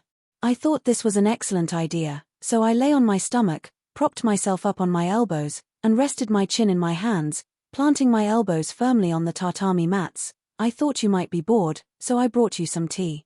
"Thank you." There it was again. I looked at the sweets on the plate and saw that they were yokan. Of all Japanese sweets, I like yokan the best. Not that I particularly wanted to eat it, but the way its smooth, dense, translucent surface reflected the light was a work of art in itself. The bluish tint of the refined yokan in particular, like a cross between jade and wax stone, was extremely pleasing to the eye. Moreover, the blue refined yokan on the celadon plate, gleaming as if freshly made, was so inviting that I wanted to reach out and touch it. No Western confection could give me such pleasure. The color of cream was slightly soft, but a bit heavy. Jelly, though it looked like a jewel at first glance, jiggled and lacked the weight of yokan. As for making a 5-storied pagoda out of white sugar and milk, it was simply barbaric. Very nice," I said. "Genbei just brought it back from the village," she said. "I thought you might enjoy it." So Genbei had stayed in the castle town last night. I continued to admire the yokan without replying. It didn't matter who had bought it or where it came from. Its beauty was enough to satisfy me. "The shape of this celadon bowl is exquisite," I said. "And the color is beautiful. It's almost worthy of the yokan." The woman chuckled. A ripple of amusement flickered at the corners of her mouth. She must have taken my words as a joke. And indeed, if it was a joke, it was rather a poor one. This was the kind of thing a man with no wit might say in an attempt to be clever. "Is this Chinese?" she asked. "Is what Chinese?" "It looks Chinese." I picked up the bowl and examined the bottom. "If you like things like this, I can show you some more." "Yes, please do. My father is very fond of antiques, so we have quite a collection. I'll tell him, and perhaps we can have some tea together sometime." The mention of tea made me slightly uneasy. There are no greater pretenders than tea masters. They carve up the vast world of poetry into narrow, artificial territories, and with extreme self-importance, with extreme affectation, with extreme fussiness, they bow and scrape unnecessarily, sipping frothy tea and congratulating themselves. If such elaborate rituals are considered elegant, then the Azabu regiment must be overflowing with elegance. Every one of those soldiers, marching left and right, forward and backward, must be a great tea master. The tea ceremony is a kind of performance invented by merchants and townspeople, people with no real artistic sensibility, who, having no idea what constitutes true elegance, mechanically follow the rules established by Rikyū and his successors, convincing themselves that this must be what elegance is all about, and looking down on those who possess true elegance. "Tea?" I asked. You mean the formal kind of tea? Oh no, nothing formal. Just ordinary tea. You don't have to drink it if you don't want to. In that case, I might have some. He loves to show off his collection. So I have to praise it, do I? He's an old man. He'll be pleased if you praise it. All right, I'll praise it a little. Don't be stingy. Praise it a lot. Ha ha ha. By the way, you don't speak like a country girl. Are human beings country? Human beings are better off being country. In that case, I'm well off. But you must have lived in Tokyo. Yes, I have. And in Kyoto too. I've lived all over. Which do you prefer, here or the city? It's all the same. But surely it's more relaxing in a quiet place like this. Relaxing or not relaxing, the world is what you make it. If you're tired of the land of fleas, it won't do you any good to move to the land of mosquitoes. But wouldn't it be nice to live in a land with neither fleas nor mosquitoes? If there is such a land, show it to me. Come on, show it to me. The woman leaned forward. If you insist, I'll show you. I picked up my sketchbook and quickly drew a picture of a woman on horseback, gazing at a mountain cherry tree. It was just a quick sketch, of course, not a real painting. Just an impression here, I said, thrusting it in front of her. Step inside. There are no fleas or mosquitoes here. I wondered if she would be surprised, embarrassed, or perhaps even offended, but as I glanced at her, she simply said, "What a cramped little world. No depth at all. Is this what you like? You're like a crab." And she pushed it away. Ha ha ha ha, I laughed. A bush warbler, which had been singing near the eaves, suddenly broke off its song and flew to another branch. We both stopped talking and listened for a while, but the bird's throat, having once faltered, refused to open again. You met Genbei in the mountains yesterday, didn't you? She asked. Yes. Did you see the maiden of Nagara's pagoda? Yes. Now that autumn has come, like the dew that settles on the surface of the hemp, I too must vanish, she recited, without any explanation. I wondered why. I heard that poem at the tea house, I said. The old woman told you about it. She used to work for us, back when I was still. She stopped and looked at me, so I pretended not to know what she was talking about. Back when I was still young, she continued. Every time she came, she would tell us the story of Nagara. She had a hard time remembering the poem, but after hearing it so many times, she finally learned it by heart. That's why I thought she was so knowledgeable. It's a sad poem, isn't it? Sad? I wouldn't write a poem like that. Throwing oneself into the Fuji River is such a pointless thing to do. Yes, it is pointless. What would you do? What would I do? It's simple. I would make both men my lovers. Both of them? Yes. That's impressive. Impressive? It's only natural. I see. That way you wouldn't have to move to the land of mosquitoes or the land of fleas. And I could live without feeling like a crab. Just then, the bush warbler, as if regaining its confidence, burst into song, its voice unexpectedly high. Having once recovered its voice, it seemed to flow naturally. Turning upside down, its tiny throat vibrating, its beak wide open as if about to split, it sang, "Hu, Hokekyo. Hu, Hokekyo." That, the woman said, is a real song. Excuse me, but are you from Tokyo? Do I look like I'm from Tokyo? Of course you do. Anyone can tell from your accent. Do you know where in Tokyo? Let me see. Tokyo is such a big place. It doesn't seem like you're from downtown. You're from uptown, aren't you? Kojimachi? Or perhaps Koishikawa? Or maybe Ushigome or Yotsuya? Something like that. You're well informed. Even though I look like this, I'm a Tokyoite myself. That's why I thought you were so sharp. He. But look at me now. How pathetic. How did you end up in a remote place like this? You're right. I drifted here. I lost everything. Were you the master of a barbershop? Not a master, just a barber. Where? My shop was in Kanda Matsunagacho. A tiny, dirty little street. You wouldn't know it. There's a bridge there called Ryukanbashi. You wouldn't know that either, would you? It's a famous bridge. Hey, could you use a little more soap? It hurts. Does it hurt? I have a quick temper, you know. I have to shave against the grain, digging into each and every pore. Barbers these days don't shave, they caress. Just be patient a little longer. I've been patient for quite a while now. Please, use a little more hot water or soap. Can't you stand it? It can't hurt that much. Your beard's just too long. The barber dropped my cheek with a sigh and took a thin, red bar of soap from the shelf. He dipped it briefly in water and then rubbed it all over my face. I had rarely had my face lathered with a dry bar of soap. And when I considered that the water he had used was probably days old, I felt a bit queasy. Since it was a barbershop, I was entitled, as a customer, to look in the mirror. But I had been avoiding it. A mirror ought to reflect one's face smoothly and evenly. If it doesn't, it's like a bad photograph, deliberately distorting one's features. To crush a man's vanity may be a useful method of self-cultivation, but there's no need to show him a reflection that is inferior to his true appearance, and say, "This is you." To be insulted by a petty man may not be particularly painful, but to be forced to remain in his presence is certainly unpleasant. The mirror I was now reluctantly facing was definitely insulting me. If I turned to the right, my face became all nose. If I turned to the left, my mouth stretched to my ears. If I looked up, my face was flattened like a toad seen from the front, and if I hunched over slightly, my head jutted out like a Hote mask. As long as I was in the presence of this mirror, I was forced to play the role of a variety of monsters. I could perhaps tolerate the unflattering reflection of my own face, but when I considered the structure of the mirror, its color, the way the silver backing was peeling off, allowing the light to pass through, I found the object itself to be extremely ugly. Moreover, this was no ordinary barber.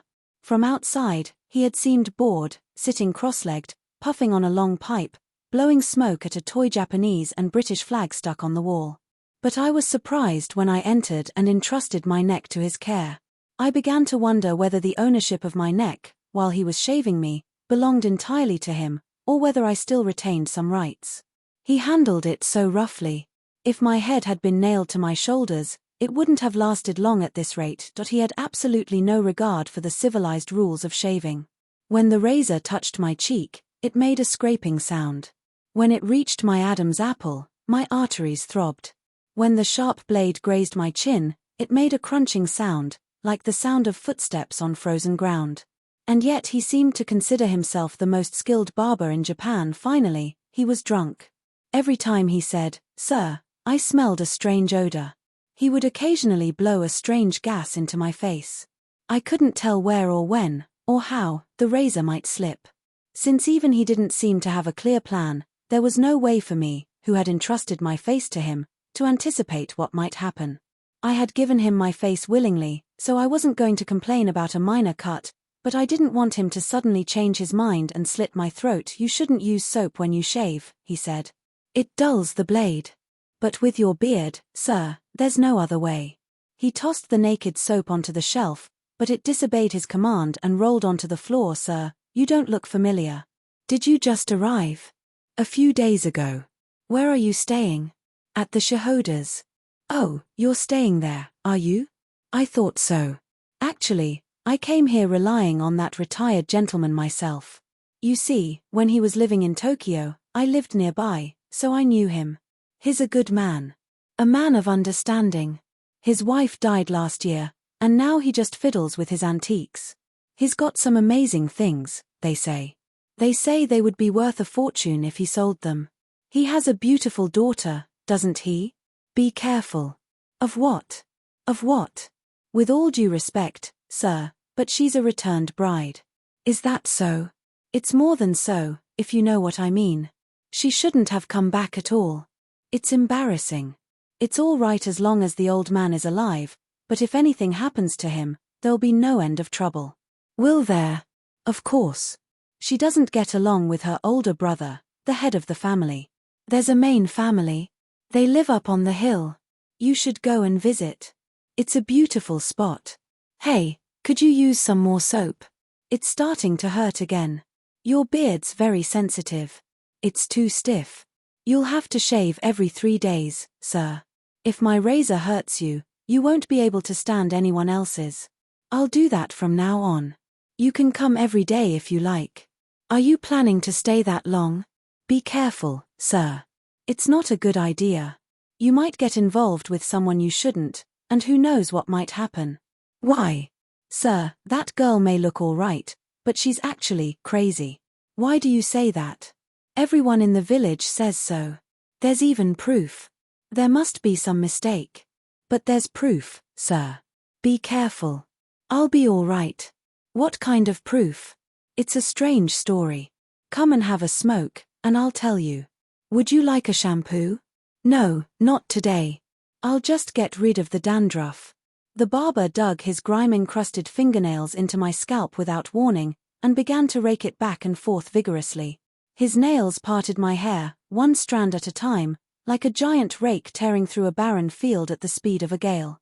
I don't know how many hairs I have on my head, but each and every one of them seemed to be pulled out by the roots, and the exposed scalp felt as if it was swelling up like a mass of earthworms, and the force of the raking reverberated through my skull to my brain. How's that? He asked. Feels good, doesn't it? You've got a very strong hand. Everyone feels refreshed after a good scalp massage. My head's about to fall off. Are you that weak, sir? It's the weather, I guess. Spring makes you lazy. Here, have a smoke. You must be bored, all alone at the Shahodas. Come and chat with me. Tokyoites need to talk to other Tokyoites.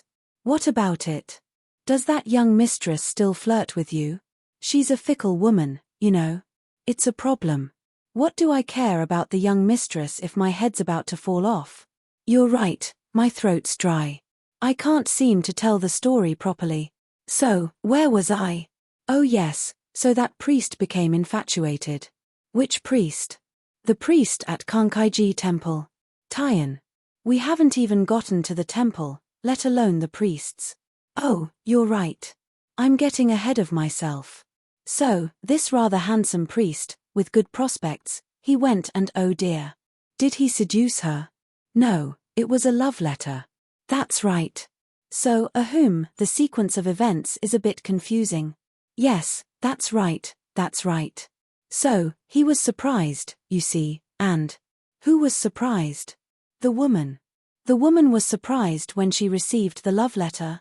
But if she was the kind of woman who would be surprised, she wouldn't have done what she did. Then who was surprised? The man who sent the letter. But you said he seduced her. No, that's not right. He received the letter. So it was the woman after all. No, it was the man. Then it must have been the priest. Yes, it was the priest. Why was the priest surprised? Why? Because while he was chanting sutras with the head priest in the main hall, the woman suddenly burst in and ha ha ha ha ha. She's definitely crazy. What did she do? She said, if you're so attractive, let's sleep together in front of the Buddha, and suddenly bit Taian-san on the neck. Really? Taian-san was stunned. He had been humiliated by a madwoman, and that night he quietly disappeared and died. Died? Or so we thought. He couldn't live with the shame. That's incredible. Yes, it was. The whole village laughed. But the woman, since she was crazy, was completely unconcerned. If you're as level-headed as you seem, sir, you'll be all right, but you have to be careful with a woman like that. If you tease her or anything, you might get into serious trouble. I'll be careful. Ha ha ha ha ha. A lukewarm spring breeze, smelling of the sea, drifted in and lazily stirred the barber's curtain. A swallow darted in, gliding beneath it, and its image, wings flashing, disappeared into the mirror. In the house across the street, an old man of about 60 was squatting under the eaves, silently shucking shellfish. Each time his knife clicked, a bit of red flesh fell into the basket. The empty shells, flashing in the sunlight, flew 2 feet through the shimmering air. The mound of shells, piled high like a hill, were oysters, or perhaps clams. Some of them, broken, fell to the bottom of the sandy stream, disappearing from the surface of the floating world, buried in the dark earth. New shells immediately took their place beneath the willow tree. The old man, with no time to consider the fate of the shellfish, simply tossed the empty shells into the shimmering air. His basket seemed to have no bottom, and his spring days seemed endlessly peaceful. The sandy stream flowed beneath a small bridge, less than 6 feet wide, and emptied into the sea. Where the spring water met the spring sea, Several fathoms of fishing nets stretched out irregularly, their meshes filtering the warm, fishy breeze blowing in from the village. Beyond the nets, the color of the sea seemed to simmer patiently, like a dull knife melting in the sun. This scenery and this barber were completely incongruous. If the barber's personality had been stronger, powerful enough to rival the surrounding landscape, I would have felt a sense of dramatic contrast. Fortunately, he was not such a formidable figure. No matter how much he boasted of being a Tokyoite, he was no match for the vast, serene atmosphere of this place. The barber, who, with his incessant chatter, was trying so hard to disrupt this atmosphere, was himself being absorbed into the gentle spring light, like a tiny speck of dust. Contradiction is a phenomenon that can only be observed between things or people that are incompatible, either in strength, quantity, or spirit, and yet are of equal status. But when the gap between them is too great, the contradiction disappears, and the weaker element may even become part of the greater force.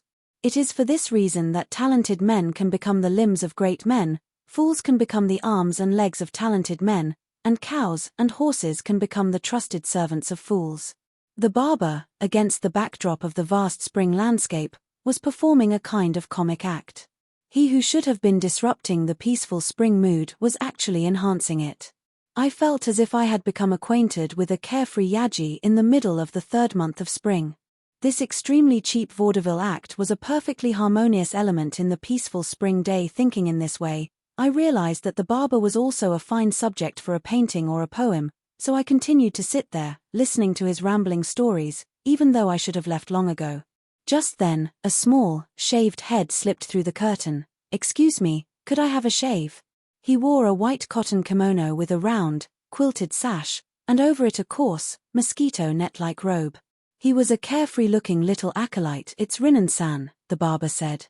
"Did the priest scold you for dawdling the other day?" "No, he praised me." "Did he praise you for going on an errand and catching fish along the way?" "Rinnen is admirable, did he say?" "He said, Rinnen is admirable for playing so diligently, even though he's so young, and he praised me." "That's why you've got a bump on your head." "I can't shave such an unruly head. It'll break my bones." "I'll let you off today, but next time, fix your hair properly before you come." "If I have to fix my hair, I'll go to a better barber." "Ha ha ha ha, your head may be bumpy, but your mouth is sharp enough. Your hand may be dull, but you're good at holding your liquor." "You rascal, a dull hand, you say?" "It wasn't me who said it, it was the master." "Don't be angry. It's unbecoming at your age." "Humph, how boring." "Hey, sir." "Yes." Priests, living up there on their high stone steps, so out of touch with the world, they naturally become glib. Even a little acolyte like this one talks big.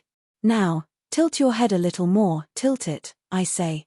If you don't do as I say, I'll cut you." "I mean it." "There'll be blood." "That hurts." "Be careful. If you can't stand a little pain, you can't become a priest." "I am a priest." "Not yet a full-fledged one. By the way, why did that Tien-san die?" "Tien-san isn't dead." "He's not." "But I thought he died." Tien-san, after that incident, was inspired to go to Daibaiji Temple in Rikuchu Province, to devote himself to religious practice. He's going to become enlightened. Isn't that wonderful? What's so wonderful about running away in the middle of the night? You should be careful, you know. Women are so prone to making mistakes. Speaking of women, does that crazy woman still visit the priest? I've never heard of a crazy woman. Don't play dumb.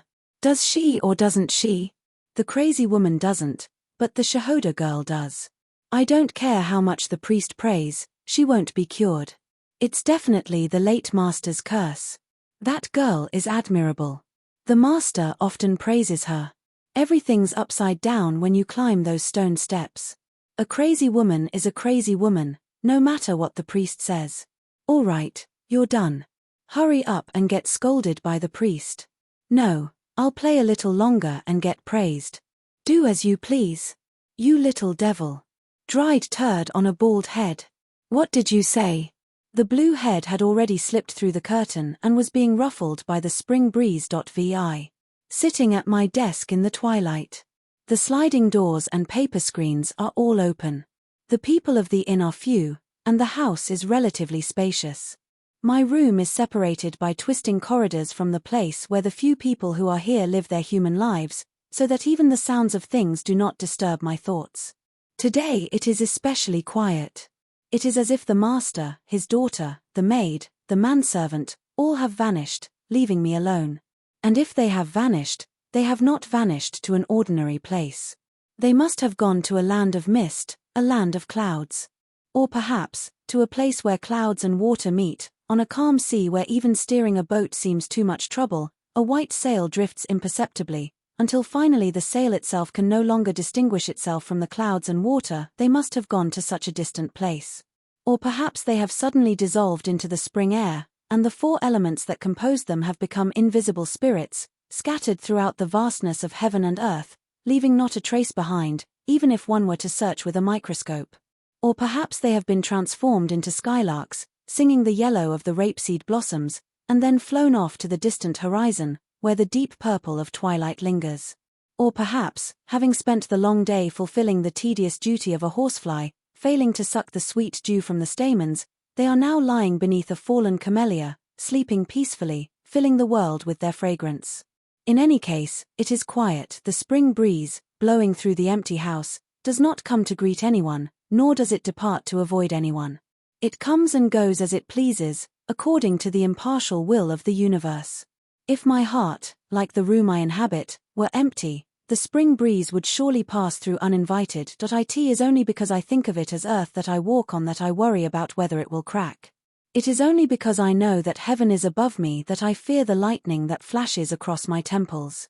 It is because the world insists that I cannot live unless I struggle with others that I cannot escape the suffering of this burning house. For those of us who live in this world of east and west, bound by the ropes of profit and loss, earthly love is an enemy. Visible wealth is mere dirt. Fame and glory are like the honey that a clever bee offers us, only to sting us and fly away. So-called pleasure arises from the pursuit of things, and therefore contains all suffering. Only the poet and the painter chew on the essence of this world of opposites, and discover pure, unadulterated joy.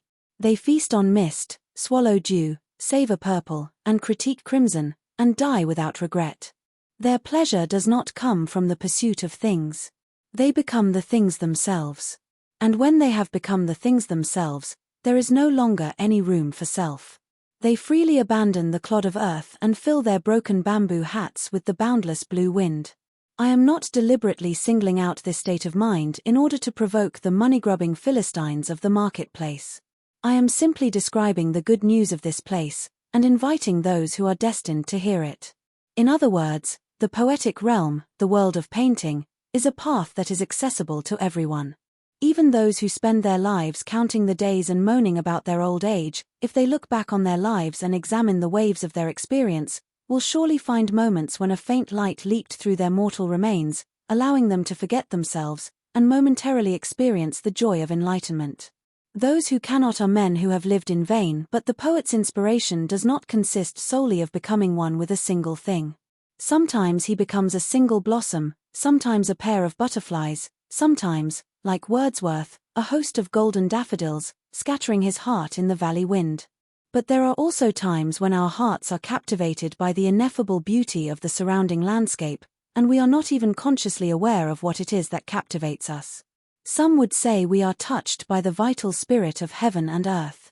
Others would say we hear the music of the invisible strings in our hearts. Still others might say that because it is unknowable, incomprehensible, we enter into a realm of infinity, wandering in a world of boundless possibilities.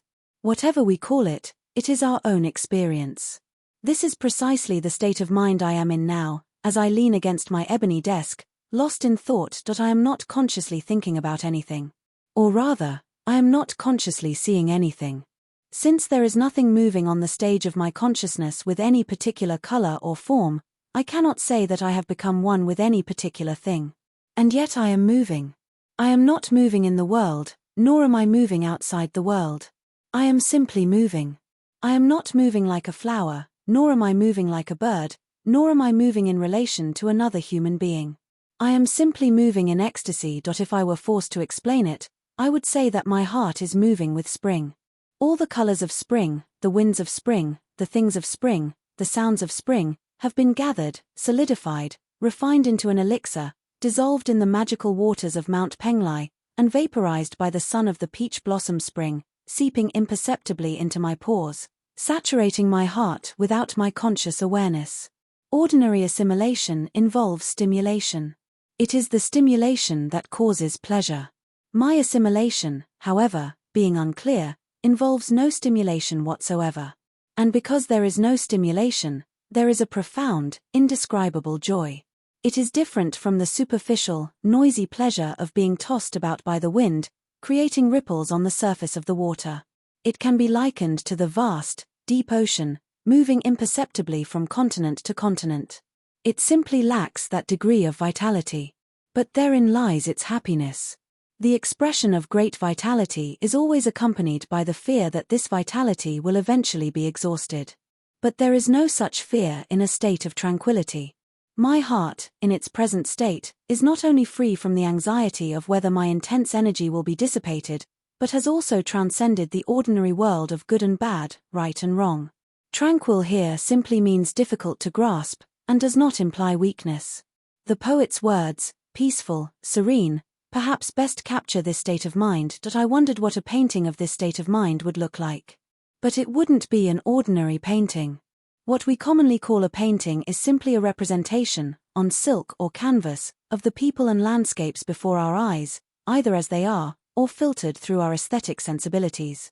If the flower looks like a flower, the water looks like water, and the human figure acts like a human figure, then the painting is considered complete. If one wants to go a step further, one can imbue the painted objects with one's own feelings, bringing them to life on the canvas. The aim of this kind of artist is to express a particular emotion through his depiction of the natural world. Therefore, unless the artist's unique vision is clearly expressed in his brushstrokes, it cannot be considered a true work of art. Unless the work proclaims, I have seen such and such a thing in such and such a way, and I have felt such and such an emotion, and my way of seeing and feeling is not derived from the traditions of the past, and yet it is the most accurate and the most beautiful way, it cannot be considered a genuine creation. These two types of artists may differ in the degree of their subjectivity, but they are alike in that they require a clear external stimulus before they can begin to work. But the subject I am now trying to paint is not so clear. No matter how much I stimulate my senses and search the external world, I cannot find any square or round shapes, any red or green colors, not to mention light and shade, thick or thin lines. The feeling I am trying to express did not come from outside, and even if it did, it is not a specific object or scene, so I cannot point to its source. It is simply a feeling.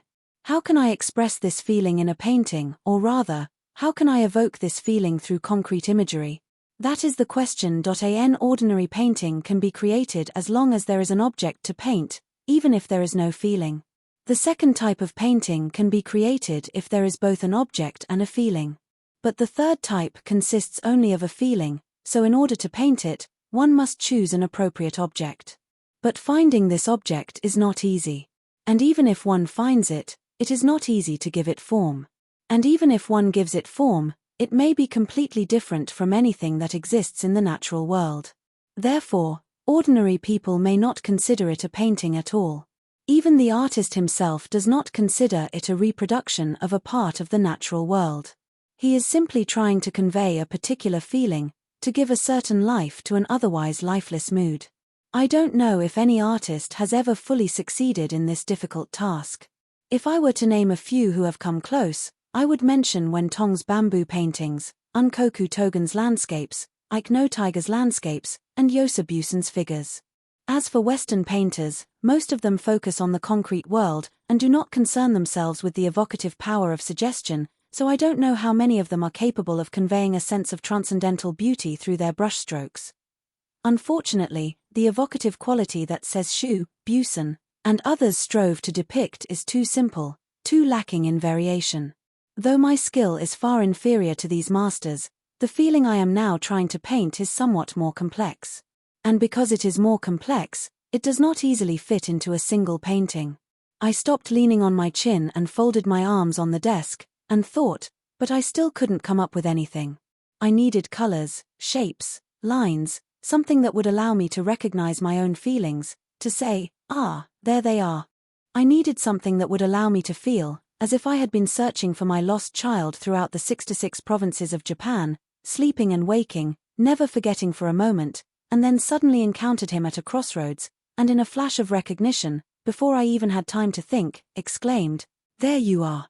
That was the difficult part. If I could only capture that feeling, it wouldn't matter what anyone else thought. I wouldn't mind if they called it a bad painting. I set down my pencil and thought. Perhaps it was a mistake to try to express such an abstract feeling in a painting. Since human beings are all more or less the same, surely there must be others who have experienced the same feeling, and who have attempted to give it permanent form.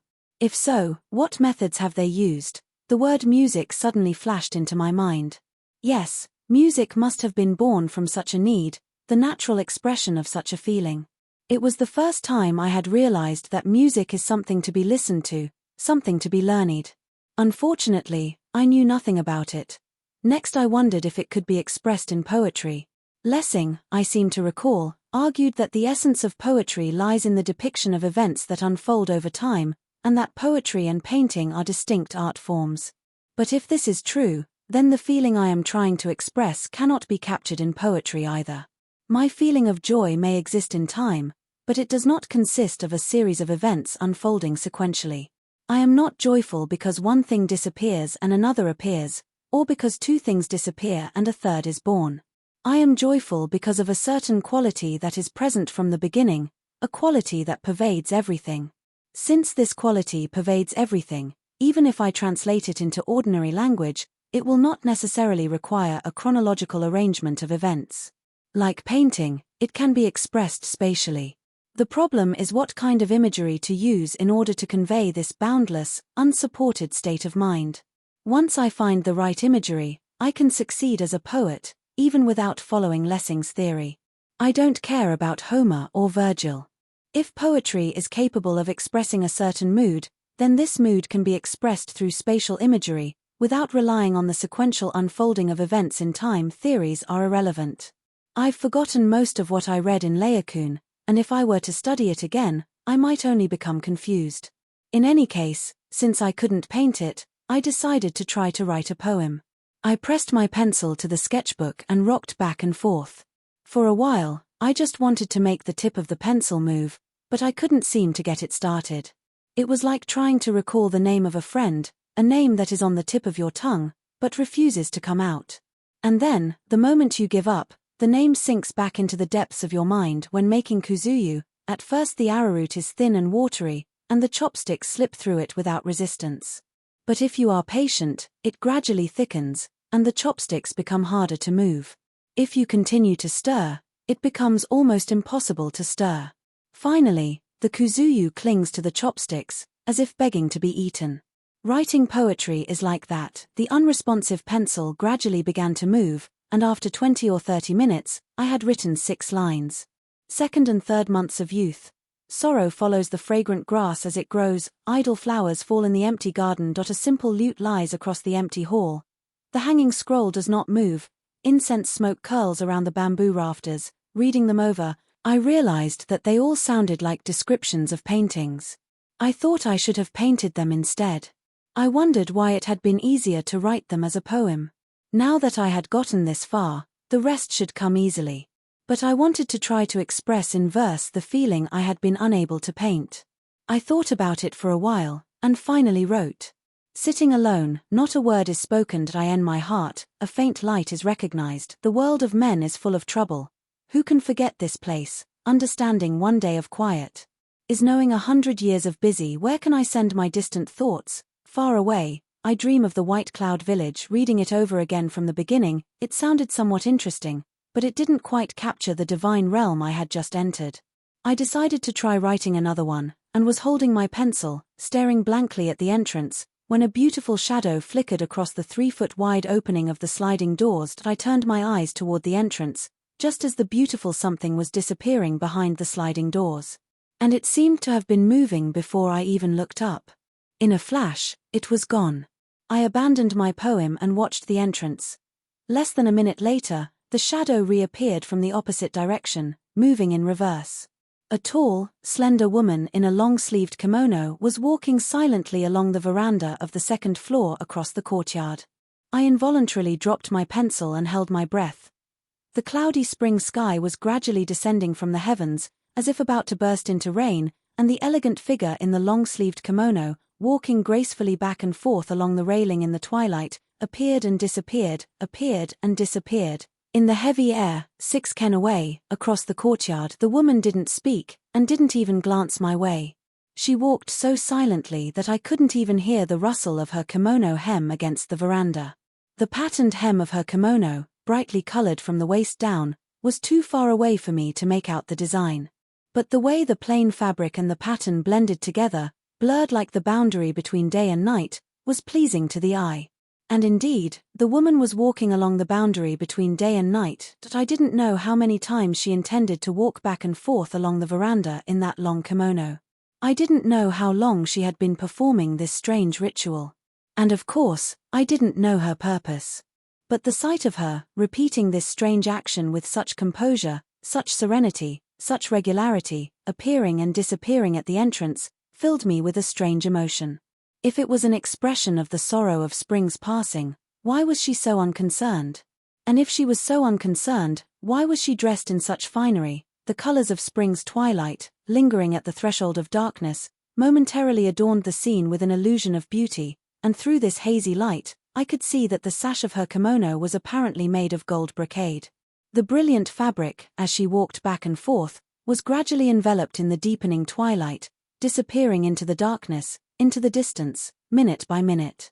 It was like the brilliant spring stars, just before dawn, sinking into the deep purple sky as the gates of the great mystery opened, drawing this brilliant figure into the realm of darkness. I thought, this finery, which should be adorning a spring evening, a single moment of which is worth 1,000 pieces of gold, rustling and chattering away, to see it fading from the world of appearances, without any sign of regret or struggle, was in a sense a supernatural spectacle. The dark shadows, closing in moment by moment, revealed the woman's serene figure, walking back and forth in the same place, with the same measured pace, showing no sign of impatience or anxiety. If she was unaware of the impending doom, it was a sign of supreme innocence. If she was aware of it, and unconcerned, it was terrifying. Perhaps darkness was her true home, and it was only because she was about to return to the world of darkness, after a brief illusion of life, that she could wander so calmly between existence and non-existence. The fading pattern of her long-sleeved kimono, dissolving into the inevitable darkness, seemed to hint at her true nature. I thought, when a beautiful person falls into a beautiful sleep, and never wakes, passing from this world in a dream, how painful it must be for those of us who watch over her. If she were to die after a long and agonizing illness, perhaps we, and even she, who had no desire to live, could resign ourselves to her fate, finding solace in the mercy of acceptance. But what wrong has a child done, sleeping peacefully, to deserve such a fate? To be carried off to the underworld in one's sleep is like having one's precious life snatched away without warning, before one is even prepared to die. If she must be killed, we want her to understand, to accept her fate, to chant the Nembutsu. But if she is taken from us before she is ready, if she dies before the conditions for death are met, we do not want to hear the words, Namu Amida Butsu. We want to call her back, to pull her back from the brink of the other world. Perhaps, for her, who is already halfway there, being called back is like having the threads of her fading earthly attachments pulled too hard. Perhaps, out of compassion, she wants us to leave her alone, to let her sleep peacefully. But we still want to call her back. I thought that if the woman's shadow appeared at the entrance again, I would call out to her and try to save her from her dream. But every time I saw her shadow gliding across the 3-foot-wide opening, my voice failed me. Just as I was making up my mind to speak, she would pass by, showing no sign of noticing me, or caring how much I was fretting over her. She passed by as if she had no time for such trifles, as if she had no reason to be concerned with such an insignificant person as myself. And then, before I knew it, impatient clouds, unable to contain the threads of rain any longer, released a gentle shower, and the woman's shadow disappeared. 7. I'm cold. I'm going down to the bath. After taking off my clothes in the 3-mat changing room, I went down 4 steps to the 8-mat bathing area. In this land of abundant stone, the floor was paved with granite, and in the center, a large, square bath, sunk about 4 feet into the floor, had been constructed, also of stone. Since it was a hot spring, I assumed it contained various minerals, but the water was completely transparent, and felt good against my skin. I occasionally brought a handful to my lips, but it had no particular taste or smell. I had heard it was good for various ailments, but I didn't know which ones. Since I had no particular ailments myself, I had never considered its practical value. The only thing I thought about every time I entered the bath was the line from Bai Juyi's poem, "The hot spring water, smooth and slippery, washes away the cares of the world." Whenever I heard the words hot spring, I felt a pleasant sensation, as described in this verse. And I felt that any hot spring that did not evoke this feeling was not a real hot spring. This was my only criterion. I sank into the bath up to my chest. I didn't know where the water came from, but it was always overflowing the edge of the bath. The spring stones, constantly wet, felt warm and soothing beneath my feet. The falling rain, blurring the night, was moistening the spring quietly, and the sound of raindrops falling from the eaves, now more frequent, was a pleasant sound. The rising steam filled the bathing area from floor to ceiling, seeking any gap, any crack. To escape autumn mist is cold, lingering mist is peaceful, evening cooking smoke rises blue, entrusting its fleeting form to the vast sky. There are various kinds of pathos, but the steam of a hot spring on a spring night, softly enveloping the bather's skin, makes one feel as if one has returned to a bygone era.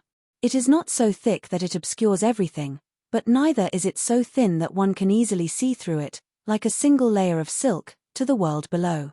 Even if one were to tear through layer after layer, one could never escape this steam, this warm rainbow that surrounds and enfolds one.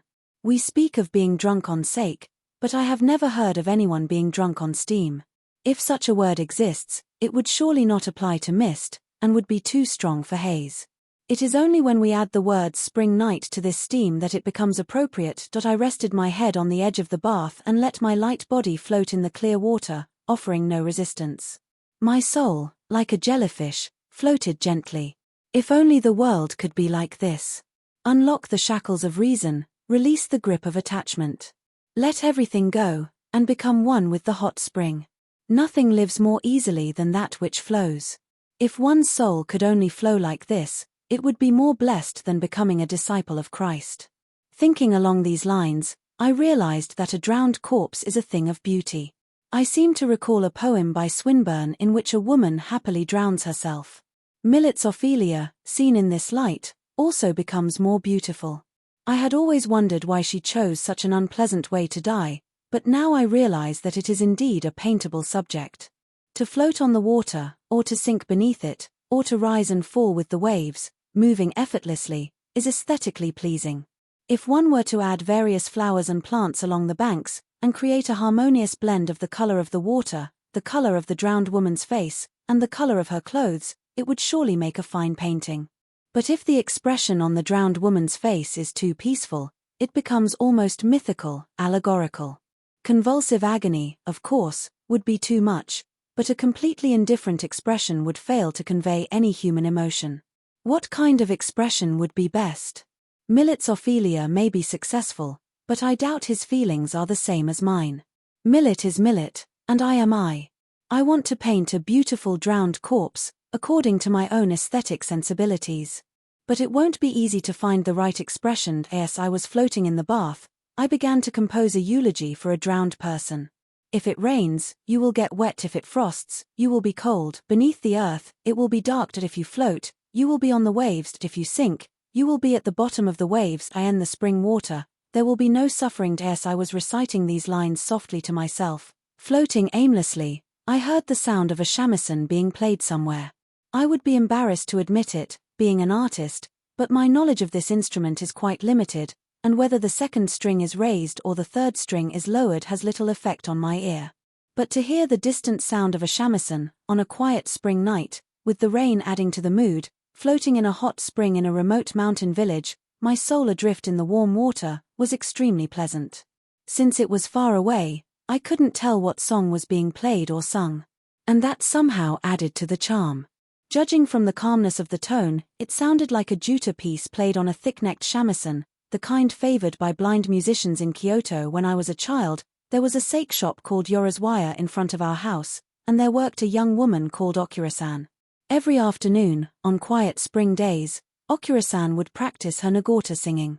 When she began her practice, I would go out into the garden. 3 pine trees stood on the east side of the guest room, overlooking a small tea field. These were large trees, about a foot in circumference, and interestingly, they only formed a pleasing composition when all 3 were viewed together. As a child, I enjoyed looking at these pine trees. Beneath them, on a nameless red stone, sat an old, rusty iron lantern, looking like a stubborn old man. I loved to stare at this lantern. Around the lantern, in the deep moss, nameless spring weeds bloomed, oblivious to the world, enjoying their own fragrance. I would find a spot among these weeds, barely large enough for my knees, and crouch there.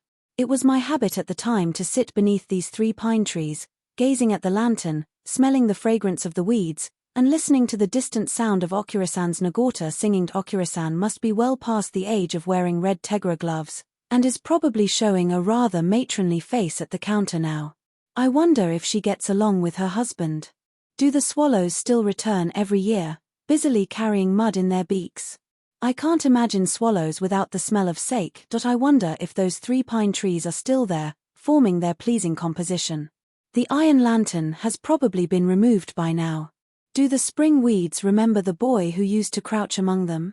Even then they passed me by without a word, so they surely wouldn't recognize me now. And Okura-san probably wouldn't recognize the song she used to sing every day, Tabi no Koromo wa Suzuka Kano. As the sound of the shamisen unfolded an unexpected panorama before my eyes, I found myself standing in the presence of the distant past, transformed into the carefree boy I once was. When suddenly the bathhouse door slid open, still floating in the water, I turned my eyes toward the entrance. Since I was resting my head on the edge of the bath, farthest from the entrance, the steps leading down to the bath were visible diagonally, about 6 feet away. But I couldn't see anything yet. For a moment, the only sound was the dripping of rain from the eaves. The shamisen had stopped playing, then something appeared at the top of the stairs. Since the only light in the large bathing area came from a single, small hanging lamp, it was difficult to see clearly even in the clear air. Moreover, tonight the steam, trapped by the falling rain, filled the bath with a thick mist, making it even harder to see. Not until the figure descended the first step and then the second, and was fully illuminated by the lamplight, could I tell whether it was a man or a woman. The dark figure descended another step. The stone she stepped on seemed as soft as velvet, and judging from the lack of sound, I might even have said she was motionless. But her outline began to emerge more clearly. Being a painter, my eye for the human skeletal structure is surprisingly sharp. When the unknown figure moved, I knew immediately that it was a woman, and that we were now alone in the bath. As I was floating there, wondering whether I should say something, the woman's figure suddenly appeared before me. Bathed in the soft, rosy light of the steam, her long black hair flowing like a cloud, her slender body fully extended, she was a vision of such breathtaking beauty that all thoughts of etiquette, propriety, and morality vanished from my mind, replaced by the single thought, what a magnificent subject for a painter. I have always felt that nude paintings, even those by the great French masters, are somehow lacking in elegance, perhaps because they seem too focused on depicting the beauty of flesh, too eager to reveal every detail. But at the time, I simply thought they were vulgar, without understanding why. And so, without realizing it, I had been searching for an answer, until now. If you cover the flesh, you hide its beauty. If you don't cover it, it becomes vulgar. Modern nude paintings are simply vulgar because they are not covered. They depict the naked figure as it is, without any attempt to conceal it. As if dissatisfied with merely depicting the naked form, they insist on thrusting it into the clothed world. Forgetting that human beings normally wear clothes, they try to endow the naked body with all the attributes of a fully clothed person. Not content with depicting it accurately, they exaggerate its features, emphasizing its nakedness, as if trying to convince the viewer, look, it's naked. When technique reaches this extreme, it becomes vulgar. It is like trying too hard to make something beautiful even more beautiful, which only makes it less so. As the proverb says, excess leads to loss. The figure before me was completely free from such vulgarity. To say that she had simply removed her ordinary clothes would be to place her squarely in the human realm. She was as natural, as unself-conscious, as if she had never worn clothes, a primordial figure from the age of the gods, conjured from the mist. The steam, filling the room, continued to rise and swirl. The spring night lamp, diffused by the mist, cast a soft, rosy glow, and through this shimmering, iridescent world, a white figure gradually emerged from the depths of the clouds, its outline blurred by the swirling steam. The lines of her neck, gently curving inward, flowed smoothly into her shoulders, and from there, into her arms, ending in 5 slender fingers. Beneath her full, rounded breasts, the lines dipped slightly, and then rose again, gently outlining the curve of her abdomen. From there, the lines flowed gracefully backward, and then, as if losing momentum, tilted slightly forward, balancing the weight of her knees. Her knees, bent in reverse, straightened, and the long, flowing lines reached her heels, where her flat feet, resolving all conflict, rested peacefully on 2 smooth soles. There was no more complex, no more unified, no more natural, no more soft, no more effortless, no more comfortable form in the world, and yet this figure was not thrust upon me, as in an ordinary nude painting. It was suggested rather than revealed, veiled in a kind of spiritual mist that transformed everything into mystery, hinting at its full beauty modestly. Like a single scale, painted with a splash of ink, suggesting the hidden form of a dragon, it possessed an artistic quality that was beyond reproach, a perfect blend of air, warmth, and mystery. If a dragon painted with all 36 of its scales is comical, then there is a divine echo in a form that is not fully revealed. When this form appeared before my eyes, I imagined Chang'e, the moon goddess, fleeing the capital of the cinnamon tree, surrounded by rainbow pursuers. Hesitating for a moment, the outline gradually grew whiter. Just as I was thinking, if she takes another step forward, she will fall from the moon into the world of men. Her green hair, like the tail of a sacred turtle cutting through the waves, suddenly billowed and swayed. The white figure, piercing the swirling steam, leaped up the stairs. A sharp, mocking laugh echoed through the corridor, receding into the distance, leaving the quiet bathhouse behind. I choked on a mouthful of water and stood up abruptly in the bath. The startled water splashed against my chest. The sound of overflowing water echoed through the room. 8. I'm being treated to tea. The other guests are a single monk, the priest of Kankaiji Temple, whose name is Daitetsu, and a young layman of about 24 or 25. The old man's room is at the end of the corridor to the right of my room, and then to the left. It's about 6 mats in size. Since there's a large rosewood desk in the center of the room, it feels smaller than it is. Instead of tatami mats, a carpet covers the floor. It's probably Chinese. A strange house and a strange willow tree are woven into the hexagonal pattern in the center. The border is a dark, almost iron-colored blue, with a brownish tea-colored ring in each corner, decorated with arabesque patterns. I doubt it was originally intended for use on the floor, but it's quite interesting as a substitute for tatami mats. Like Indian chintz or Persian tapestries, which derive their value from their slightly unfinished quality, this carpet has a certain charm precisely because it's not perfect. Not only the carpet, but all Chinese artifacts have this unfinished quality. They seem to have been invented by a lazy, good-natured people. They have a calming effect. The Japanese create their art with a purse snatcher's attitude. Western art is large and detailed, and yet it never transcends the mundane. Thinking these thoughts, I took my seat. The young man sat next to me, taking up half the carpet. The priest sat on a tiger skin. The tiger's tail stretched past my knees, and its head was tucked under the old man's buttocks. The old man, who seemed to have transplanted all the hair from his head to his cheeks and chin, had a bushy white beard, and was carefully arranging teacups on saucers on the desk. It's been a long time since we've had guests in the house, so I thought I'd treat you to some tea, he said, turning to the priest. Thank you for the invitation, the priest replied. I've been meaning to visit you. I've been neglecting you lately. The priest was a round-faced man of about 60, whose appearance resembled a cursive rendering of a Daruma doll.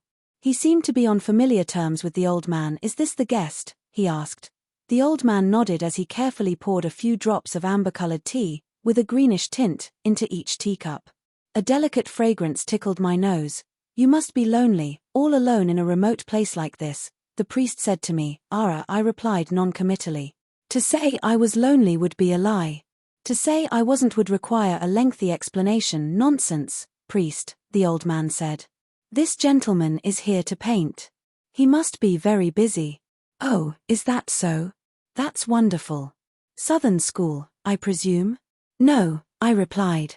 It would be pointless to try to explain Western painting to this priest. No, he's a Western-style painter, the old man interjected, once again taking over the role of host. Oh, a Western-style painter. Like Mr. Kiuich's work. I saw some of his paintings recently. They're quite beautiful. Not at all, the young man said, finally speaking. They're nothing special. Have you shown any of your paintings to the priest? The old man asked the young man. Judging from his words and manner, he seemed to be a relative. No, not really, but he saw me sketching at Mirror Pond. Is that so? Well, the tea's ready. Please, have some. The old man placed a teacup in front of each of us. It contained only a few drops of tea, but the teacup itself was quite large.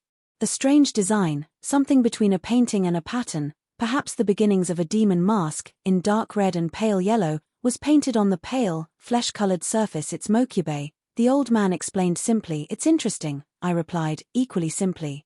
There are a lot of mokube fakes around, he said. Look at the bottom. There's a mark.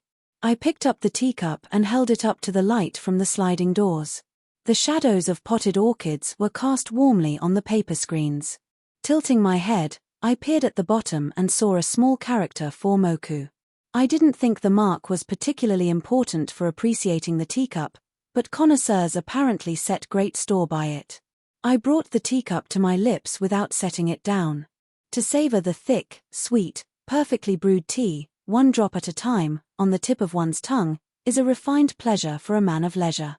Ordinary people think of tea as something to drink, but they're mistaken. If you place a single drop on your tongue, and let its pure essence spread throughout your mouth, there's hardly any liquid left to swallow. Only the fragrant aroma permeates your esophagus and stomach.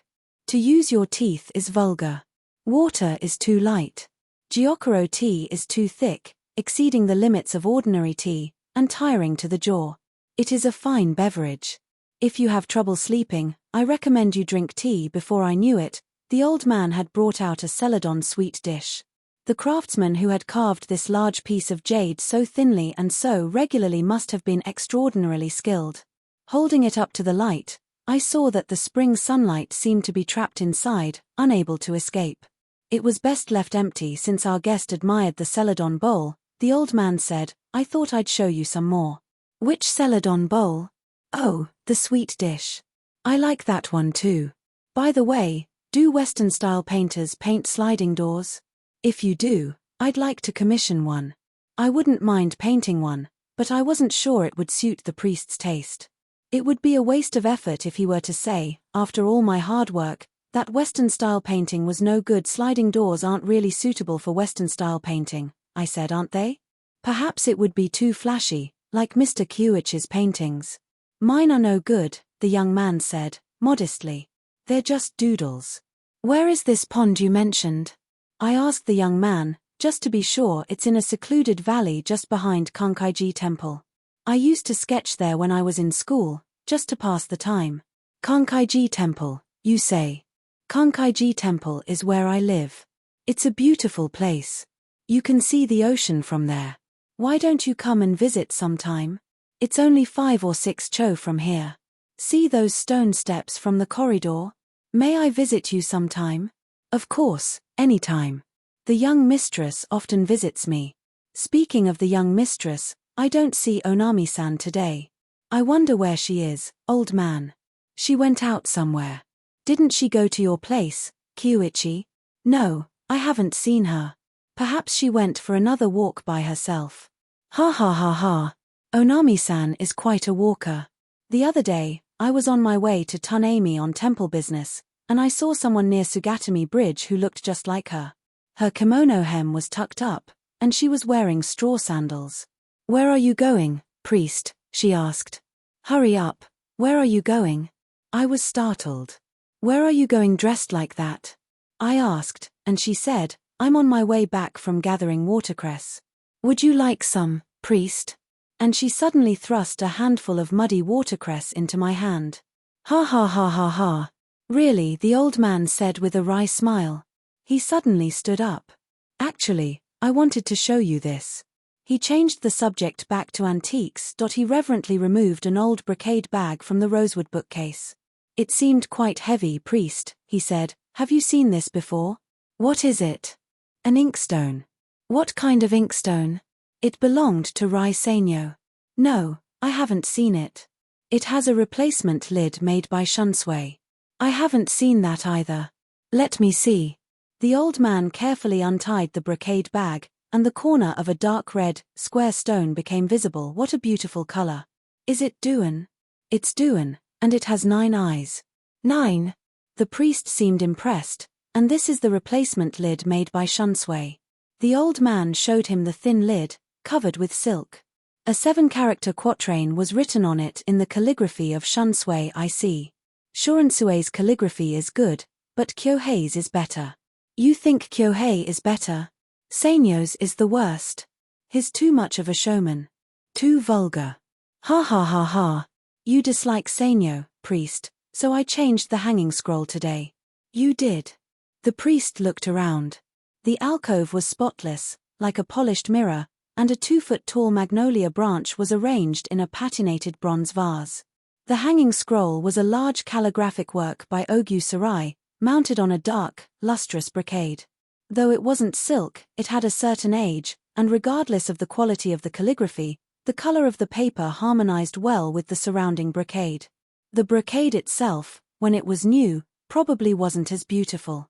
The faded colors, the subdued gold thread, the absence of flashiness, the emphasis on subtle tones, all contributed to its present beauty. Except for the white ivory rollers of the hanging scroll, standing out against the dark brown plastered wall, and the magnolia branch floating softly in the foreground, the alcove as a whole was rather somber, almost gloomy. Is that Sarai? The priest asked, still looking around. I thought you might not like Sarai either, but he's better than Sanyo. Sarai is much better. Even if the calligraphy of Kyoho scholars isn't very good, it has a certain elegance. Was it Sarai who said, if Kotaku is considered Japan's greatest calligrapher, then I am a clumsy Chinese? I don't know. It's not that impressive. Ha ha ha ha. By the way, show me that Duan inkstone. The old man finally removed the brocade bag. All eyes were on the inkstone. It was almost 2 inches thick, about twice as thick as usual. Both its width and length were about 4 inches, which was also unusual. The lid was made of a single piece of pine bark, polished to a scaly sheen, with 2 illegible characters written on it in red lacquer. This lid, the old man began. This lid is not just any lid. As you can see, it's made of pine bark, but... He looked at me expectantly. But since I wasn't particularly impressed by a pine bark lid, no matter what its history, I said. A pine bark lid is rather vulgar, isn't it? The old man raised his hand as if to say, well, it may seem vulgar to call it just a pine bark lid, but this one is special. Sanyo made it himself, from the bark of a pine tree that grew in his garden in Hiroshima. So Sanyo was a vulgar man after all. If he was going to make it himself, he could have made it more clumsily, I said. He didn't have to polish it to such a sheen. Ha ha ha ha. You're right. The lid is rather cheap-looking, the priest agreed. The young man looked at the old man sympathetically. The old man, looking slightly displeased, removed the lid. The inkstone itself was finally revealed. If there was anything remarkable about this inkstone, it was the carving on its surface. A round, watch-like shape was carved in the center, raised slightly above the surface, resembling the back of a spider. 8 legs, curving outward, extended from the center, each ending in a small eye. The 9th eye was in the center of the back, stained yellow, as if a drop of juice had been spilled there. The rest of the surface, except for the back, legs, and border, was hollowed out to a depth of about an inch. Surely this trench wasn't where the ink was ground. Even a cup of water wouldn't be enough to fill it. Perhaps a single drop of water was placed on the spider's back with a silver spoon, and ground into precious ink. Otherwise, it was not an inkstone, but simply an ornamental piece for the scholar's desk. Look at the texture, the old man said, almost drooling. And the eyes. It was indeed a beautiful object. The more I looked at it, the more beautiful it became. Its cool, moist surface seemed as if it would instantly condense into a cloud if one were to breathe on it. The color of the eyes in particular was remarkable. Or rather, it was the way the color gradually changed where the eyes met the surrounding surface, a change so subtle that it was almost imperceptible. It was like looking at a steamed yolken with purple bean paste, with kidney beans embedded just beneath the surface, visible through the translucent yolken. Even a single eye would be considered a rare treasure. 9 eyes were almost unheard of. And the fact that these 9 eyes were arranged at regular intervals, like a carefully crafted confection, made it a truly unique object. It's magnificent, I said. It's not only pleasing to the eye, but also to the touch. I handed the inkstone to the young man next to me. Does Kyuichi know anything about inkstones? The old man asked with a laugh. Kyuichi, looking slightly annoyed, said, No, I don't. He said it as if he were throwing the inkstone away, but then, perhaps realizing that it was a waste to have such a valuable object sitting in front of him without appreciating it, he picked it up and handed it back to me. I carefully examined it again, stroking its smooth surface, and then reverently returned it to the priest. The priest examined it carefully in his palm, and then, apparently not satisfied, rubbed the sleeve of his grey cotton robe against the spider's back, admiring the resulting sheen. Old man, he said, the color is really beautiful. Have you ever used it? No, I can't bring myself to use such a precious object. It's still as I bought it. I see. It must be a rarity even in China. Indeed. I'd like to have one myself. Perhaps I'll ask Kyuichi to get me one. What do you say, Kyuichi? Will you buy one for me?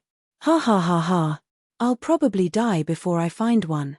Indeed, you're not thinking about inkstones right now. When are you leaving? In a few days. Old man, why don't you see him off to Yoshida?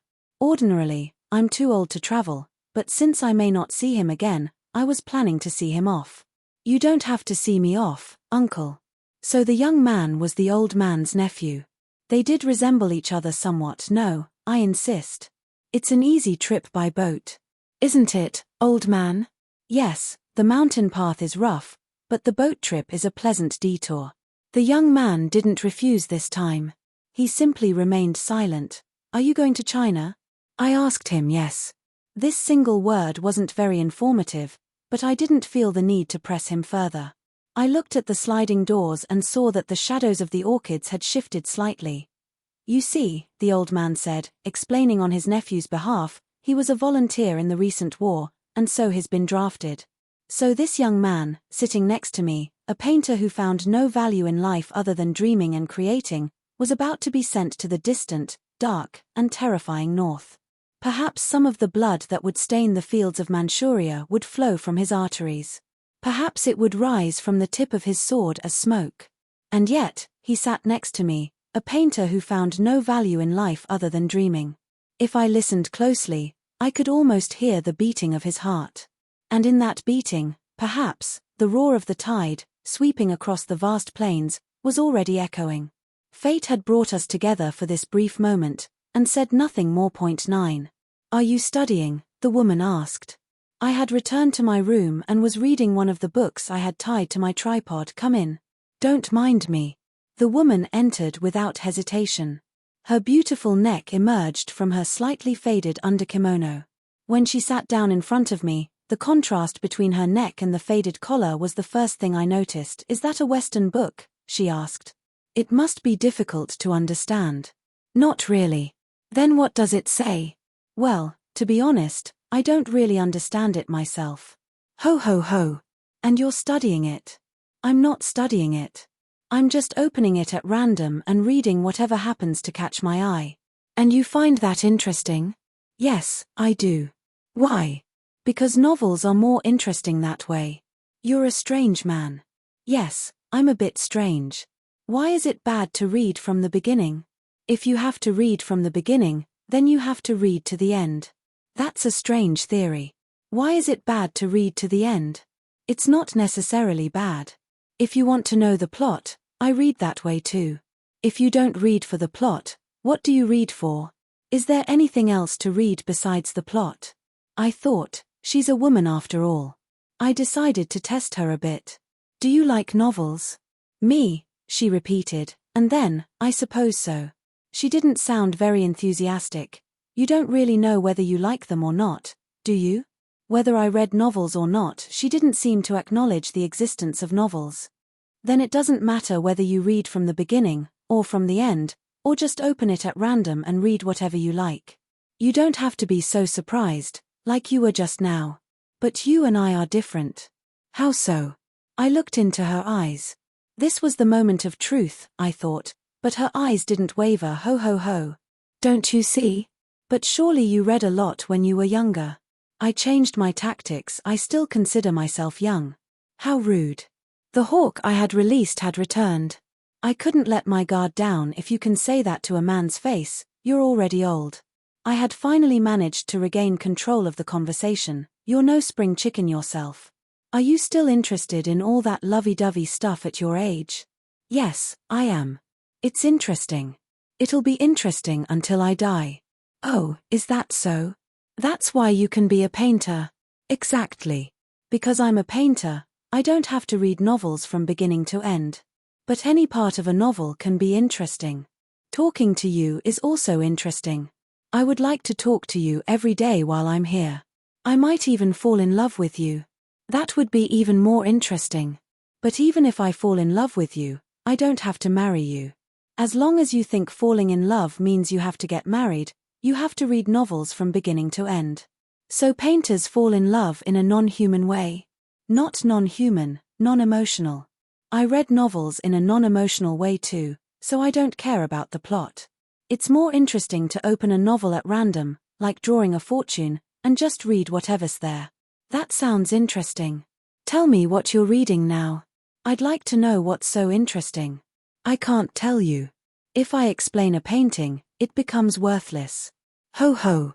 Then read it to me. In English? No, in Japanese. It's difficult to read English in Japanese. It's all right. Be non-emotional. I thought this might be interesting, so I began to read aloud from the book, translating as I went. If there was such a thing as non-emotional reading, this was it. And the woman listening to me was also listening non-emotionally. A wind of passion blows from the woman. It blows from her voice, her eyes, her skin. Is the woman, supported by the man, leaning against the rail, gazing at the twilight in Venice? Is the man who supports her feeling a lightning bolt of passion in his veins? This is non-emotional, so it's just a rough translation. I might skip some parts. That's fine. Skip whatever you like. The woman leans against the rail next to the man. The distance between them is narrower than the width of a ribbon fluttering in the wind. The woman says, "Let us go to Venice." The Doge's palace in Venice, like a second sunset, glows faintly red, and is fading. What's a Doge? It doesn't matter. It's the title of the ruler of Venice. I don't know how many generations there were. His palace is still there in Venice. And who are this man and woman? I don't know. That's why it's interesting. It doesn't matter what happened before. Just like you and me, sitting here together. It's interesting just as it is. Is it? It sounds like they're on a boat. It could be a boat or a hill. It doesn't matter. If you start asking why, you become a detective. Ho ho ho. I won't ask. Ordinary novels are all invented by detectives. They're not non-emotional, so they're not interesting. Then tell me the rest of the non-emotional story. What happens next? Venice sinks, until it is only a faint line in the sky. The line breaks. It becomes a dot. Round pillars stand here and there in the opal sky. Finally the highest bell tower sinks. It has sunk, the woman says. The heart of the woman leaving Venice is as free as the wind in the sky. But Venice, though hidden, binds her heart with the pain of having to return. The man and woman gaze at the dark bay. The stars gradually increase. The gently swaying sea does not make a sound. The man takes the woman's hand. It is like grasping a vibrating string. That doesn't sound very non-emotional. But that's what makes it non-emotional. If you don't like it, I can skip some more. No, I'm fine. I'm even more fine than you are. This one night, the woman says. One night, the man asks. One is not enough. Let us have many nights. Does the woman say that, or the man? The man says it. The woman doesn't want to go back to Venice, it seems. So the man is trying to comfort her. Lying on the deck in the middle of the night, his head resting on a coiled rope, the man remembers the moment, the burning moment, when he took the woman's hand, a moment that shakes him like a great wave. Gazing at the dark night, the man resolves to save the woman from her forced marriage. He closes his eyes. And the woman? The woman is lost, not knowing where she is lost. Like someone who has been abducted and is flying through the sky, she is simply, this part is difficult to read. It doesn't quite make sense. She is simply, is there a verb here? It seems incomplete. Does there have to be a verb? It's fine as it is. What? There was a rumbling sound, and the trees on the mountain began to shake. We looked at each other, and the camellia in the single flower vase on the desk swayed. Earthquake, the woman whispered, and slid down from her chair, leaning against my desk. Our bodies brushed against each other. A pheasant, flapping its wings frantically, flew out from the bushes. A pheasant, I said, looking out the window. Where? The woman asked, leaning closer. Our faces were almost touching. I could feel her breath on my beard. That was non-emotional, she said, suddenly sitting up straight and looking at me intently. Of course, I replied. The spring water that had collected in the hollow of the rocks swayed gently.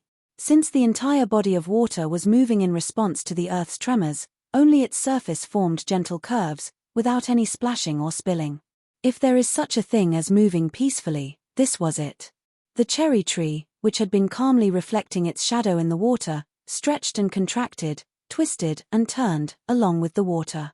But no matter how it moved, it still retained its cherry tree form, which was quite interesting. How delightful, I said.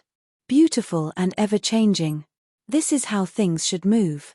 If human beings could move like that, it wouldn't matter how much they moved. You can't move like that unless you're non-emotional. Ho ho ho. You're certainly fond of non-emotionality. You're not exactly averse to it yourself. That long-sleeved kimono yesterday, I began, but she interrupted me. Give me a reward, she said, suddenly coquettish. Why? Because I dressed up for you, didn't I? Did you? The painter who crossed the mountain specifically asked the old woman at the tea house to see me, it seems. I didn't know how to reply. The woman, seeing my hesitation, pressed her attack. You have a poor memory, don't you? She said, mockingly, resentfully, almost aggressively. I was losing ground. It was difficult to regain the initiative once you were on the defensive, so last night's bath was also an act of kindness? I managed to say, finally turning the tables. The woman remained silent. I'm sorry, I said. What can I give you in return? I tried to take the offensive, but it was no use. The woman, as if nothing had happened, was gazing at the calligraphic scroll by Daitetsu. After a while, she recited. The bamboo shadow sweeps the steps, but the dust does not stir. She turned back to me and then, as if suddenly remembering something, asked in a loud voice. What did you say? I wasn't fooled. I met that priest just now, I said, moving as smoothly as the water in the pond after the earthquake. The priest of Kankaiji Temple? He's quite fat, isn't he? He asked me to paint a sliding screen with a Western-style painting. Zen priests say the strangest things. That's why he's so fat. I also met another young man. Kyuichi? Yes, Kyuichi.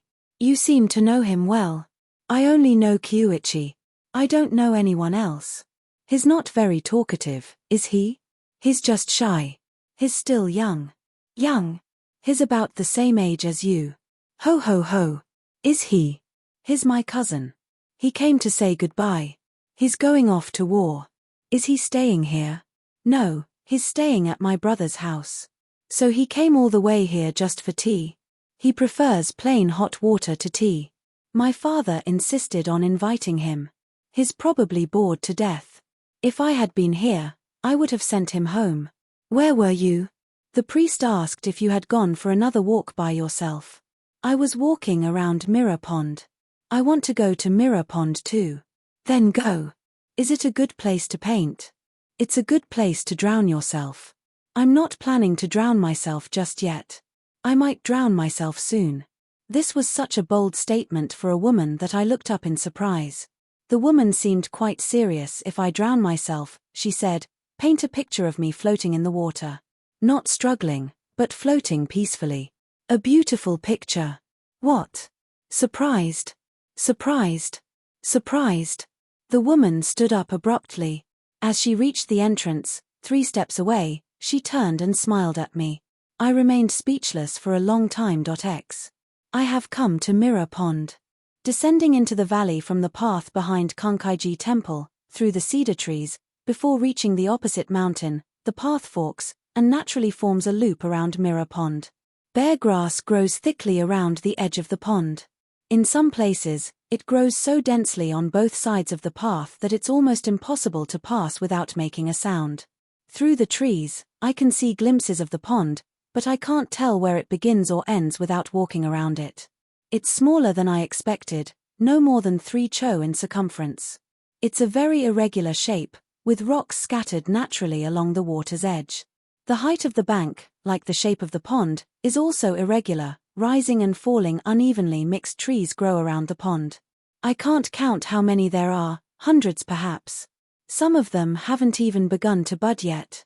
In the areas where the branches are relatively sparse, spring weeds are already sprouting, bathed in the warm sunlight.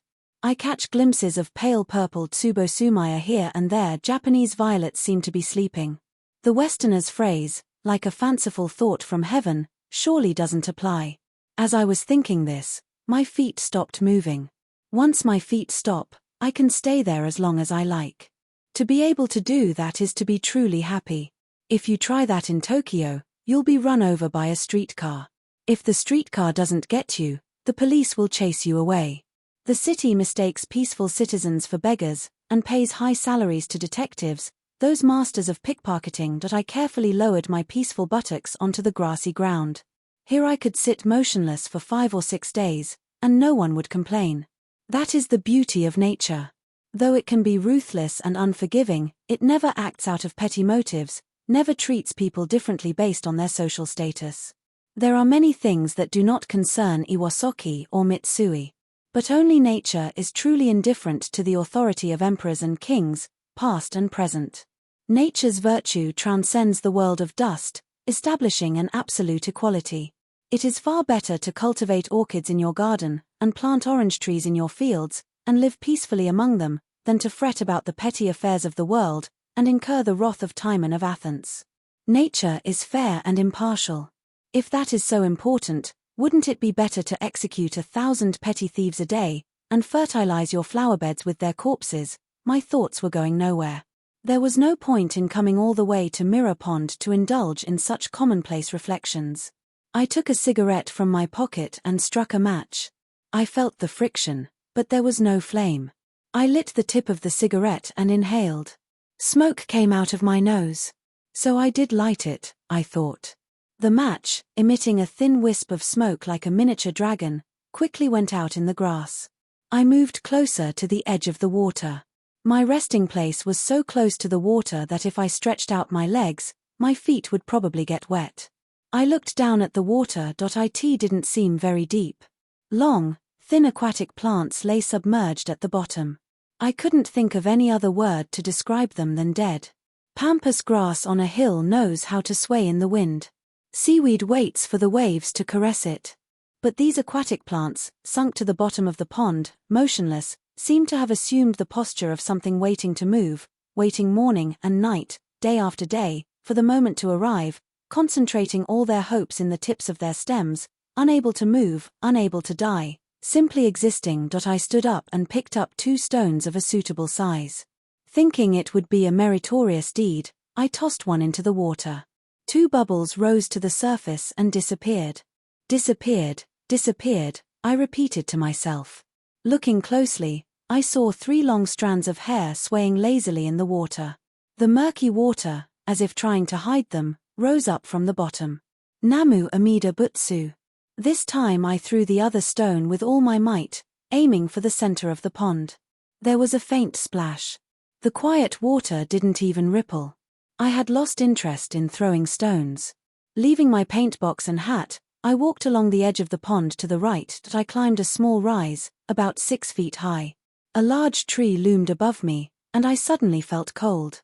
Camellias were blooming in the shadows on the opposite bank.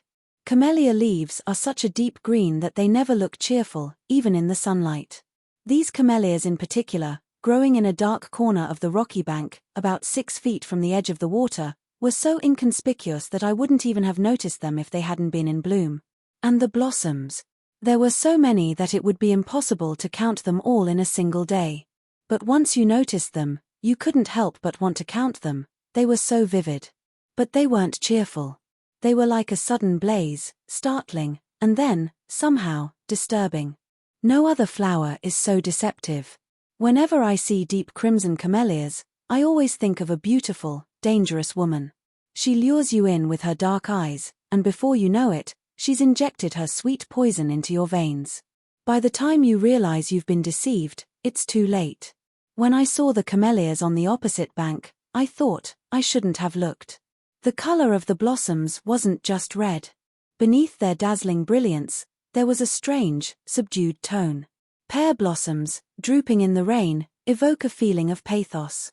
Flowering quince, gleaming coolly in the moonlight, evoke a feeling of tenderness. But camellias are different. They have a dark, poisonous, almost sinister quality. And beneath this darkness, they maintain a dazzling brilliance. And yet they don't seem to be trying to attract attention, or to lure anyone in. They bloom suddenly, and then fall with a thud. Bloom and fall, for hundreds of years, quietly living their lives in the shadows, unnoticed. But once you see them, you can never escape their magic. The color is not just red.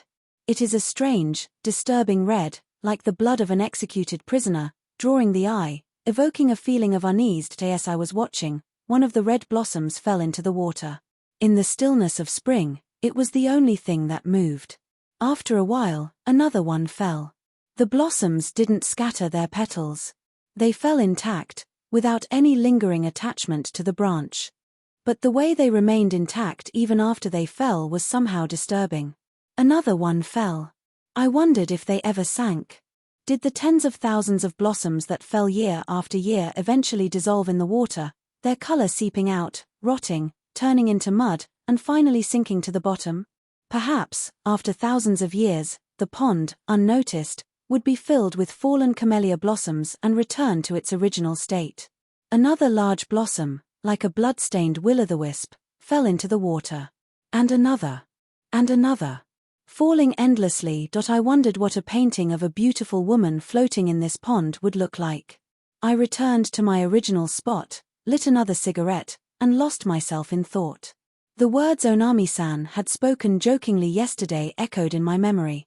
My heart, like a plank tossed on the waves, was adrift. I imagined her face, floating beneath the camellias, with blossoms falling all around.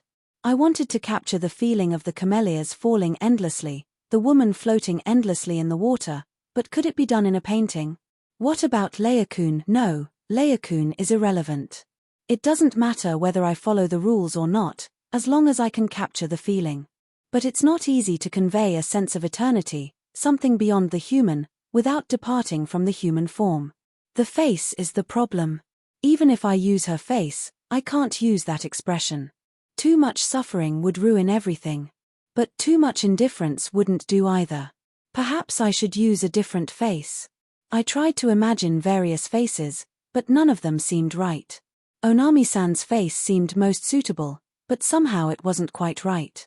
I knew it was lacking something, but I couldn't figure out what it was. So I couldn't just make something up. What if I added jealousy? Jealousy is too anxious. Hatred. Hatred is too intense. Anger. Anger would destroy the harmony completely. Regret. Poetic regret, perhaps, like the regret of spring, but ordinary regret is too vulgar. I considered various possibilities, and finally I realized what was missing. Of all human emotions, I had forgotten pathos. Pathos is an emotion that God does not know, and yet it is the most divine of human emotions. Onami-san's expression was devoid of pathos. That was what was missing.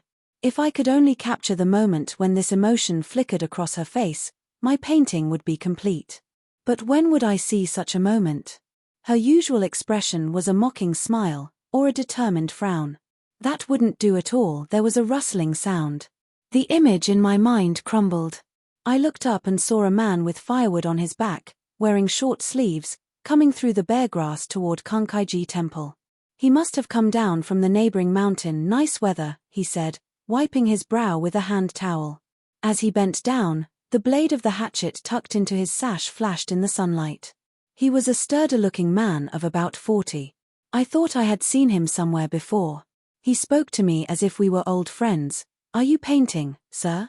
My paint box was open. Yes. I thought I might paint this pond, but it's a lonely spot, isn't it? No one ever comes here. You're right, sir. It's deep in the mountains. You were caught in the rain on the mountain pass, weren't you, sir? You must have been quite distressed. What? Oh, you're the packhorse driver I met the other day. Yes, sir. I cut firewood and sell it in the castle town. Genbei set down his load and sat on it. He took out a tobacco pouch. It was old, made of something I couldn't identify, perhaps paper or leather. I offered him a match. It must be hard work, crossing that mountain pass every day. I'm used to it, sir. And I don't go every day. Every 3 days, sometimes 4. Even every 4 days would be too much for me. Ha ha ha ha. I have to think of my horse, so I go every 4 days or so. I see. You care more about your horse than yourself. Ha ha ha. Not really, sir. This pond has been here for a long time, hasn't it? How long has it been here? Since ancient times. Ancient times? How ancient? Since very ancient times. Very ancient times? I see. They say it's been here since the young mistress of the Shahodas drowned herself. The Shahodas? The ones who run the hot springs? Yes, sir. But the young mistress is still alive. No, sir, not that young mistress. A young mistress from long ago. A young mistress from long ago? When was that? A very long time ago. And why did she drown herself? They say she was a beautiful young mistress, just like the present young mistress, and one day, a wandering priest came. A wandering priest? You mean a kamuso? Yes, sir. One of those priests who play the shakuhachi. The wandering priest was staying at the Shahoda's house, and the beautiful young mistress fell in love with him. It was fate, you might say. She wanted to marry him, and she cried. She cried. But her father wouldn't allow it. He said a wandering priest was not a suitable husband. He drove the priest away. The kamuso? Yes, sir. So the young mistress followed the priest, and came here, and she jumped from that pine tree over there. It caused quite a commotion. They say she was holding a mirror when she jumped. That's why this pond is called Mirror Pond. I see. So someone has already drowned herself here. It's a terrible story, isn't it, sir? How many generations ago was this? A very long time ago, they say. And this is just between us, sir. What is it? They say that madness runs in the Shahoda family. Really? It's definitely a curse. They say the present young mistress is a bit strange these days. Ha ha ha. Surely not. Do you think so, sir? But her mother was also a bit strange. Is she still alive? No, she died last year. I watched the thin smoke rising from my cigarette butt and said nothing. Genbei picked up his load of firewood and left. That I wasn't getting any painting done, just thinking and listening to stories. I had brought my paint box all this way, so I decided I should at least make a sketch. Fortunately, the view across the pond was more or less composed. I would make a quick sketch of it, just to have something to show for my efforts. I set up my tripod and surveyed the scene. A pine tree, bare grass, a rock, and water. But I wasn't sure where to stop the water. If the rock was 10 feet high, its shadow would also be 10 feet high. The bare grass, reflected in the water, looked as if it continued to grow beneath the surface, right down to the bottom of the pond. The pine tree, towering into the sky, cast a long, thin shadow. The scene, as it appeared to my eye, wouldn't fit on the canvas. I thought it might be interesting to just paint the shadows, without the objects themselves. To paint the water and the shadows in the water, and then show it to people and say, this is a painting, would surely surprise them. But just surprising them wasn't enough. I wanted them to be surprised and say, "This is a good painting." I stared at the surface of the pond, trying to figure out how to do it. Strangely, I couldn't paint the shadows by themselves. I wanted to compare them to the real objects. I looked up from the water, slowly raising my gaze. I traced the 10-foot rock from the tip of its shadow to the water's edge, and from there, gradually upward, carefully examining every detail of its rough surface. Just as my eyes reached the top of the rock, I dropped my brush in surprise, like a toad paralyzed by a snake. Against the setting sun, shining through the green branches, silhouetted against the darkening spring sky, silhouetted against the dark rock, stood the figure of a woman, the woman who had startled me beneath the flowering quince, startled me in my dream, startled me in her long-sleeved kimono, startled me in the bath. My eyes were fixed on the pale face of the woman, unable to move.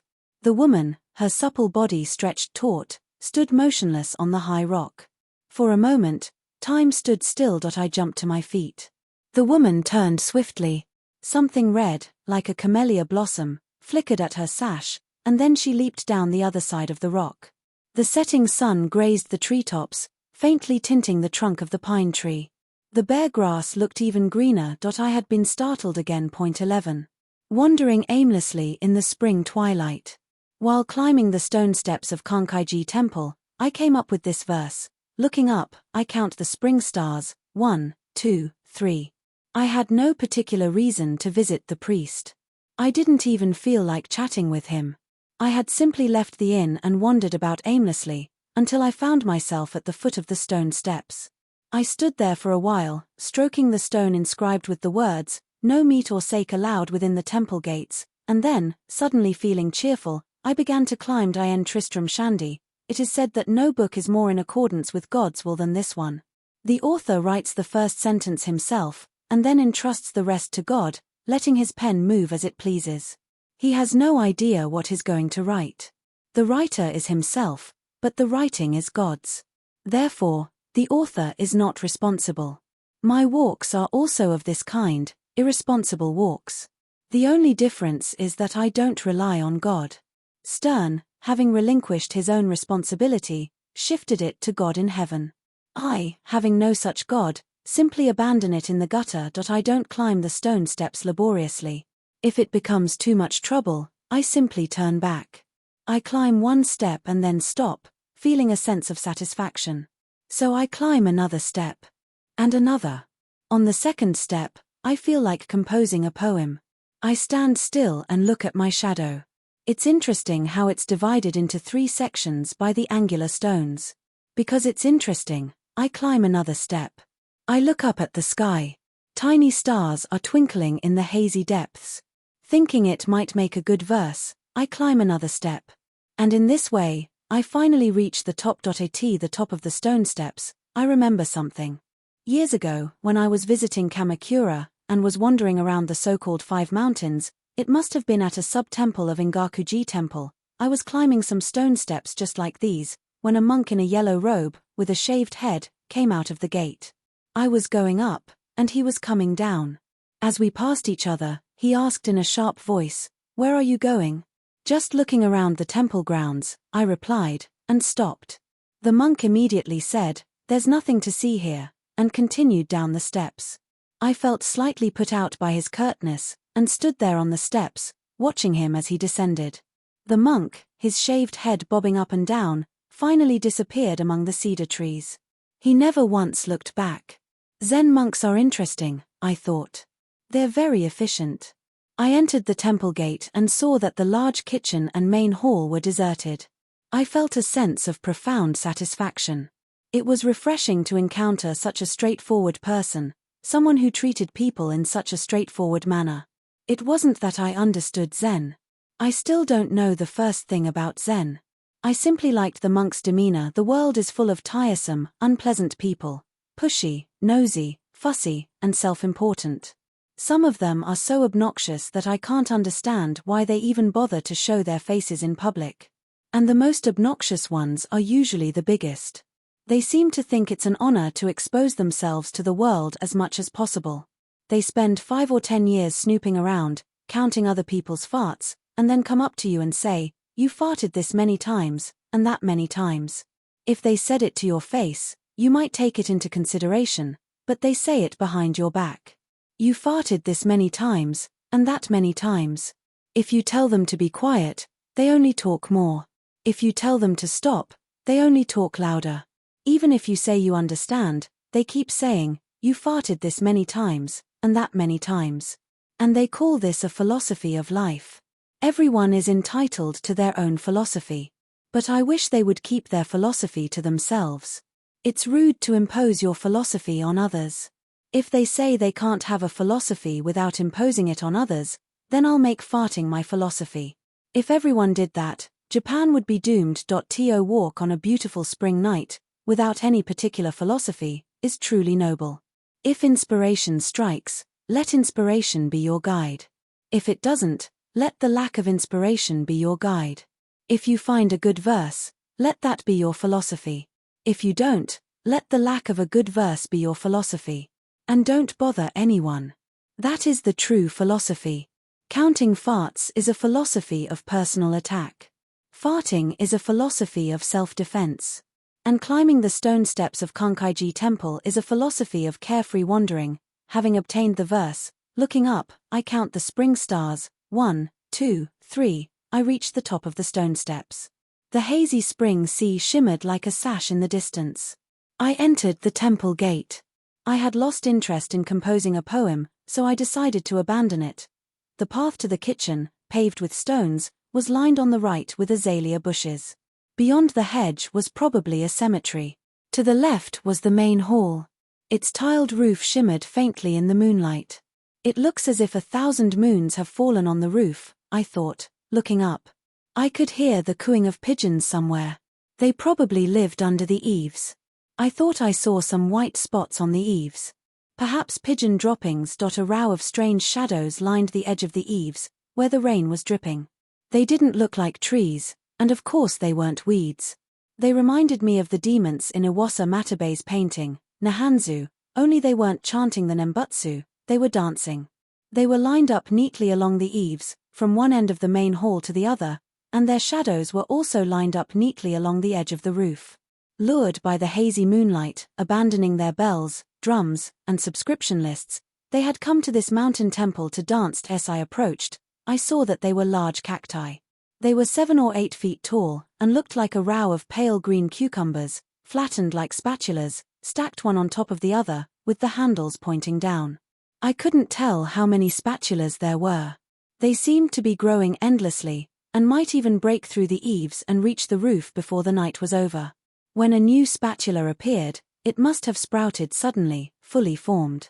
I couldn't imagine them growing gradually, like ordinary plants, with the older spatulas giving birth to smaller ones, which then gradually grew larger. The discontinuity between the spatulas was quite striking. I had never seen such a comical plant. And yet it had a certain dignity. A Zen master, when asked, "What is Buddha?" is said to have replied, "A cypress tree in the garden." If I were asked the same question, I would surely reply, "A cactus in the moonlight."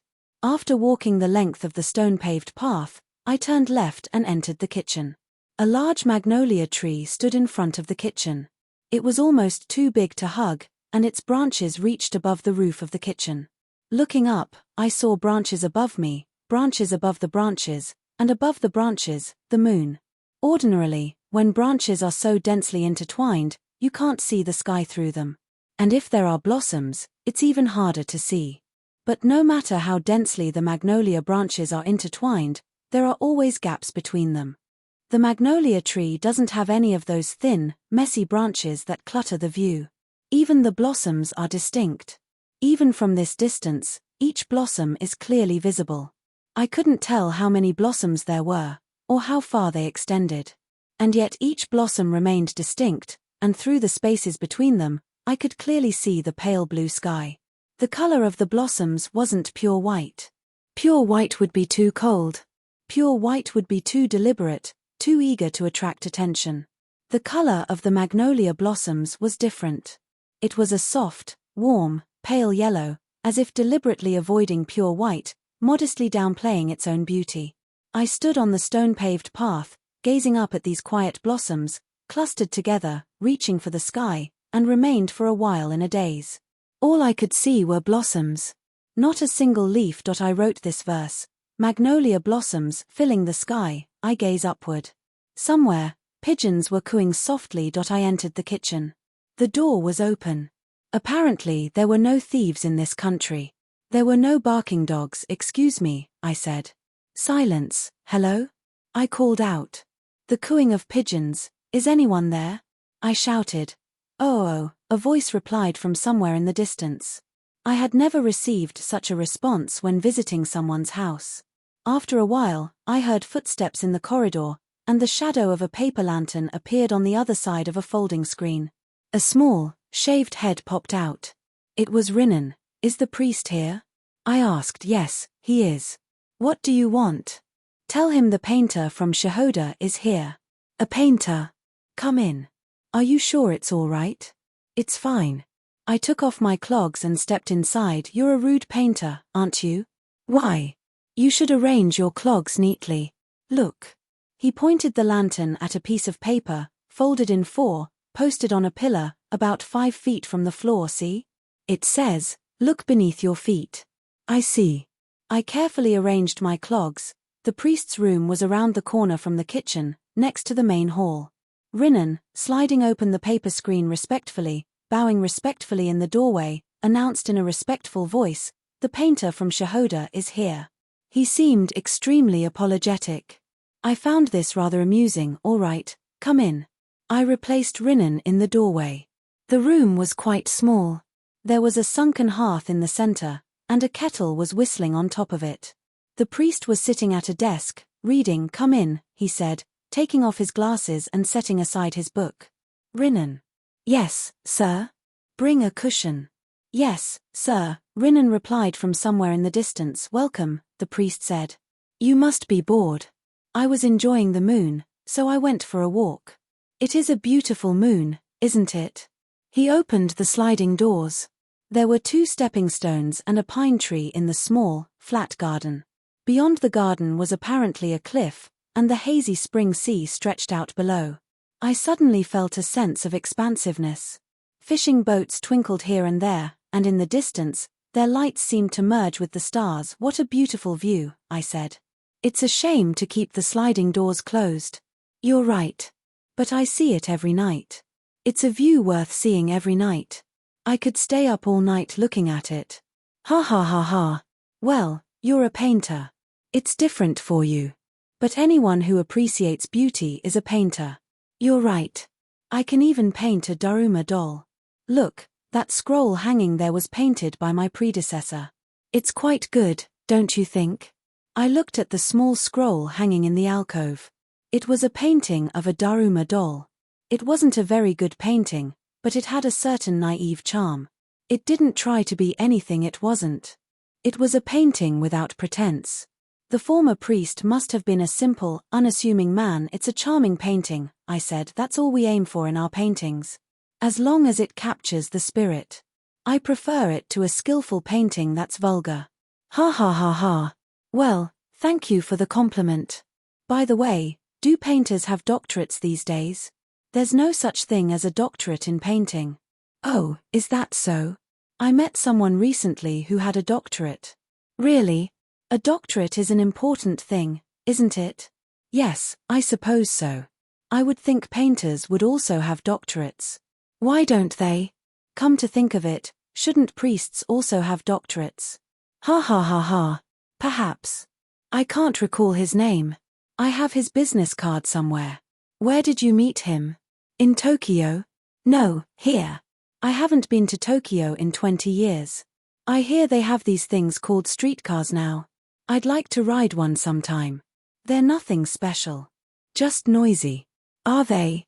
As the saying goes, the Sichuan dog barks at the sun, the Wu ox pants at the moon. A country bumpkin like myself might find it rather confusing. It's not confusing, just boring. Is that so?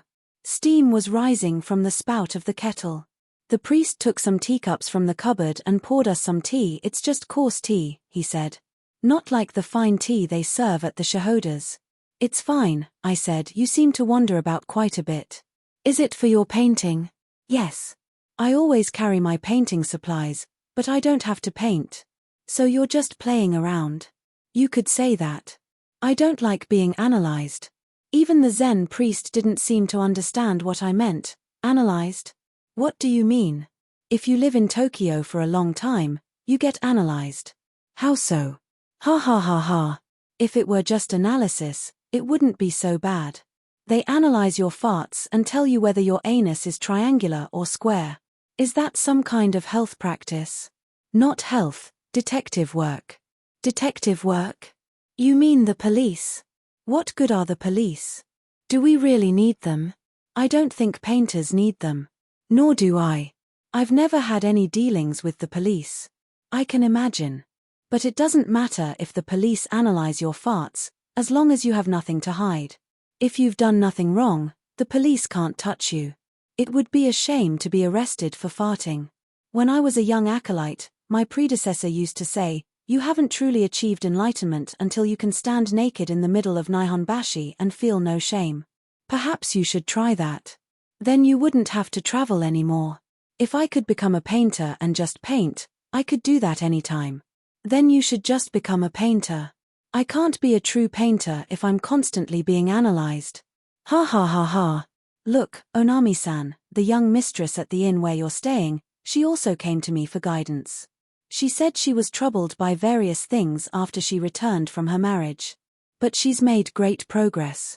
She's become a very sensible young woman. I see. I thought she wasn't an ordinary woman. Indeed, she has a very sharp mind.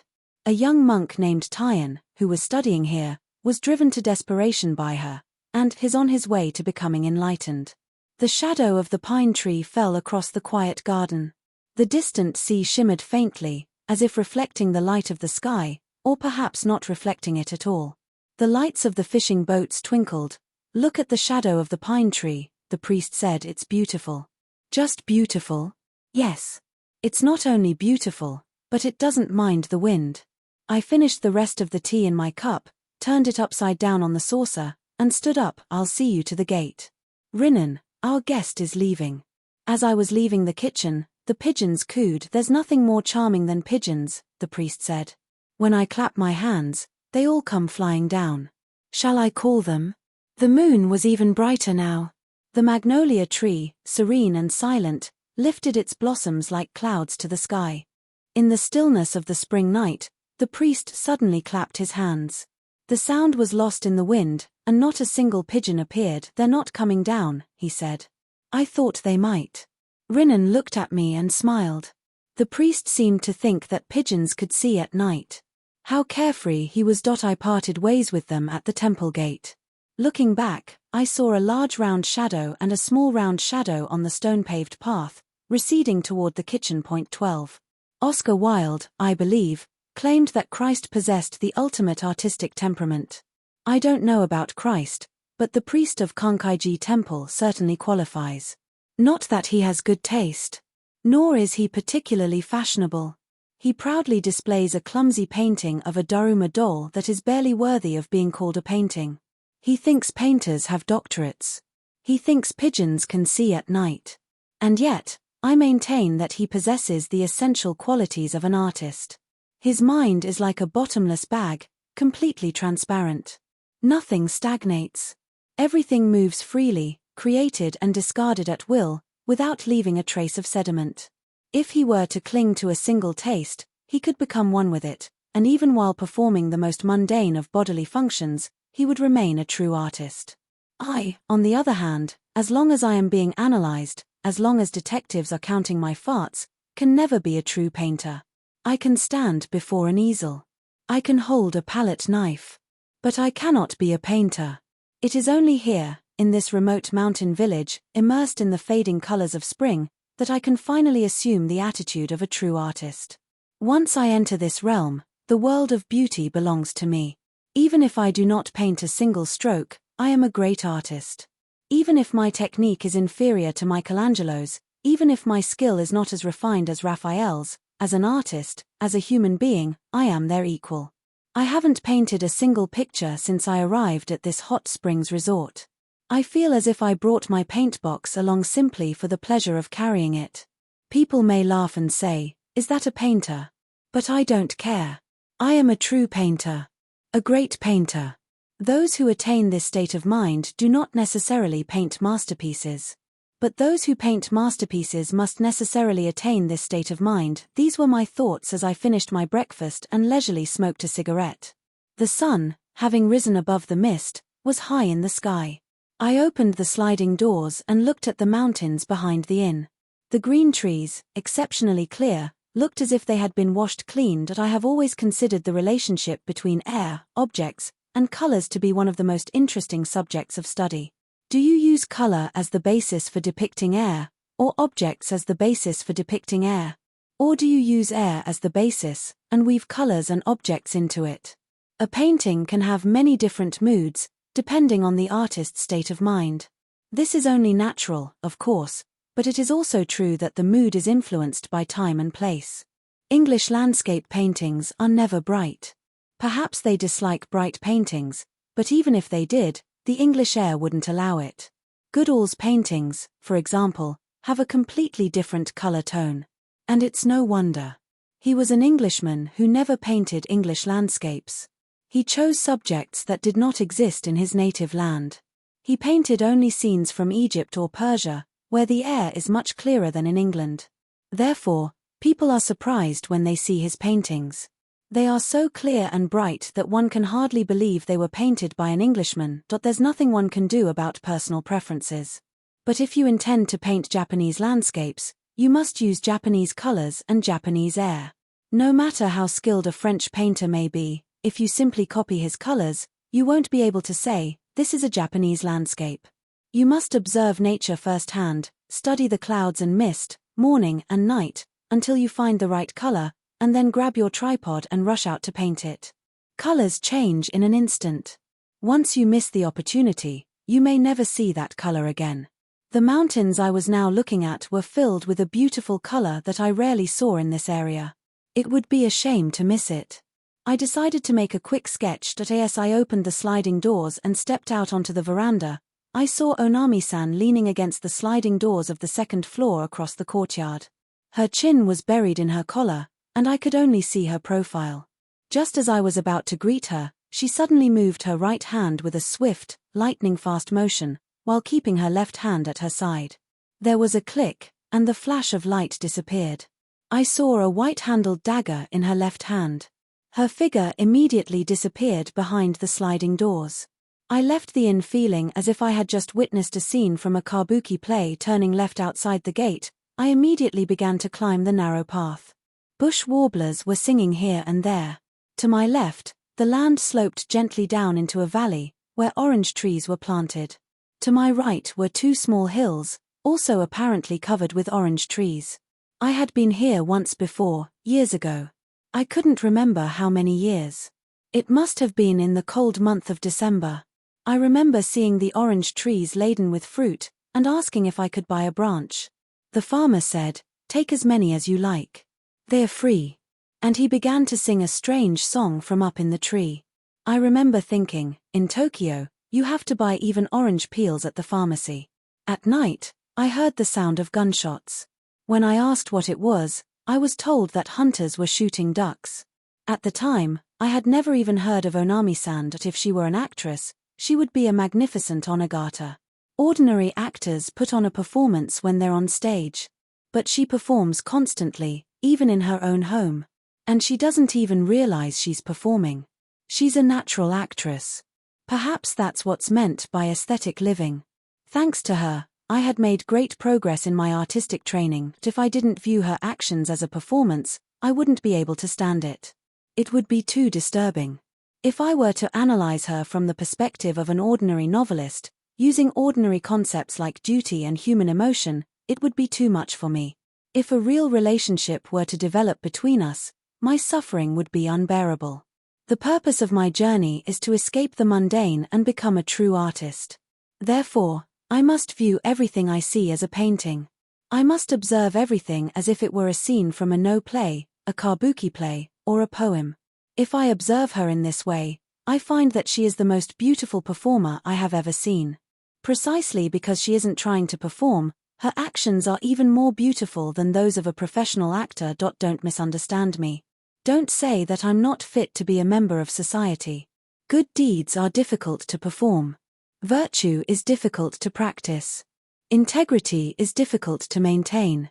It is difficult to sacrifice one's life for a cause. In order to do these things, one must find some kind of pleasure in them. Painting, poetry, and theater are simply different names for the pleasure that is found in suffering.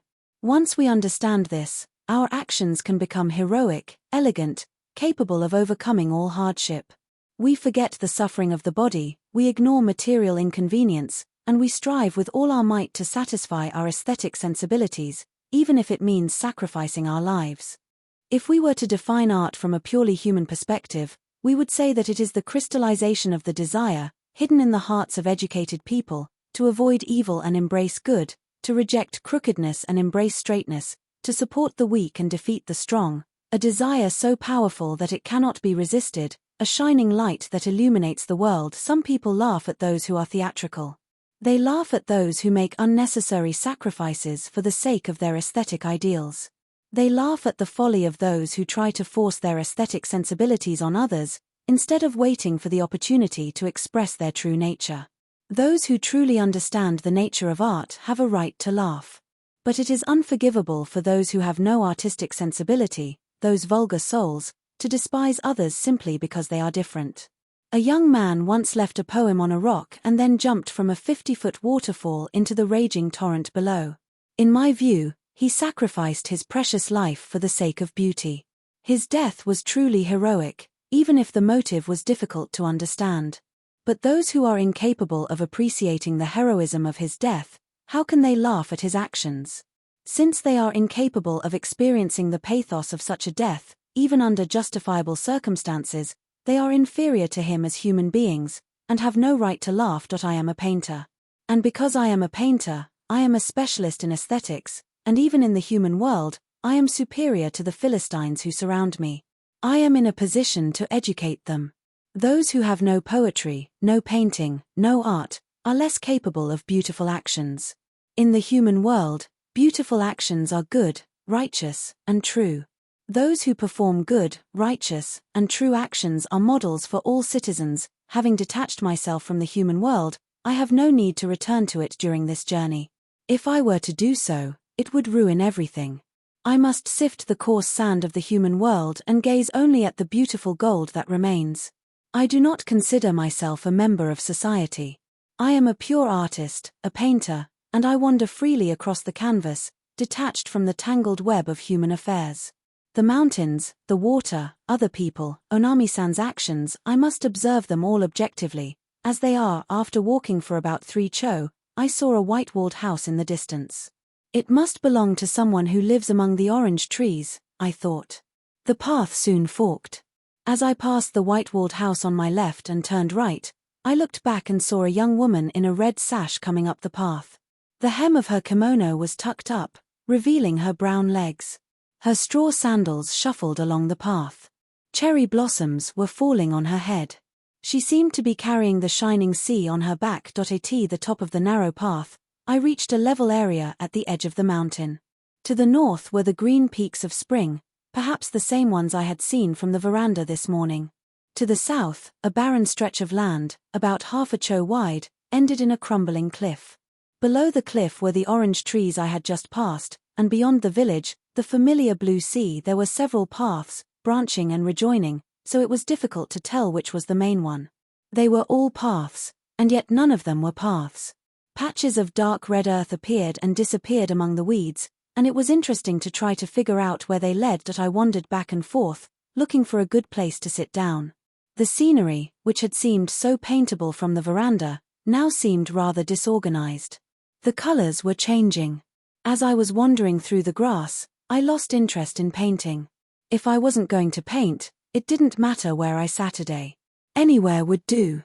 The warm spring sun, sinking deep into the roots of the grass, seemed to crush the invisible heat haze beneath my feet as I sat down. The sea shimmered below.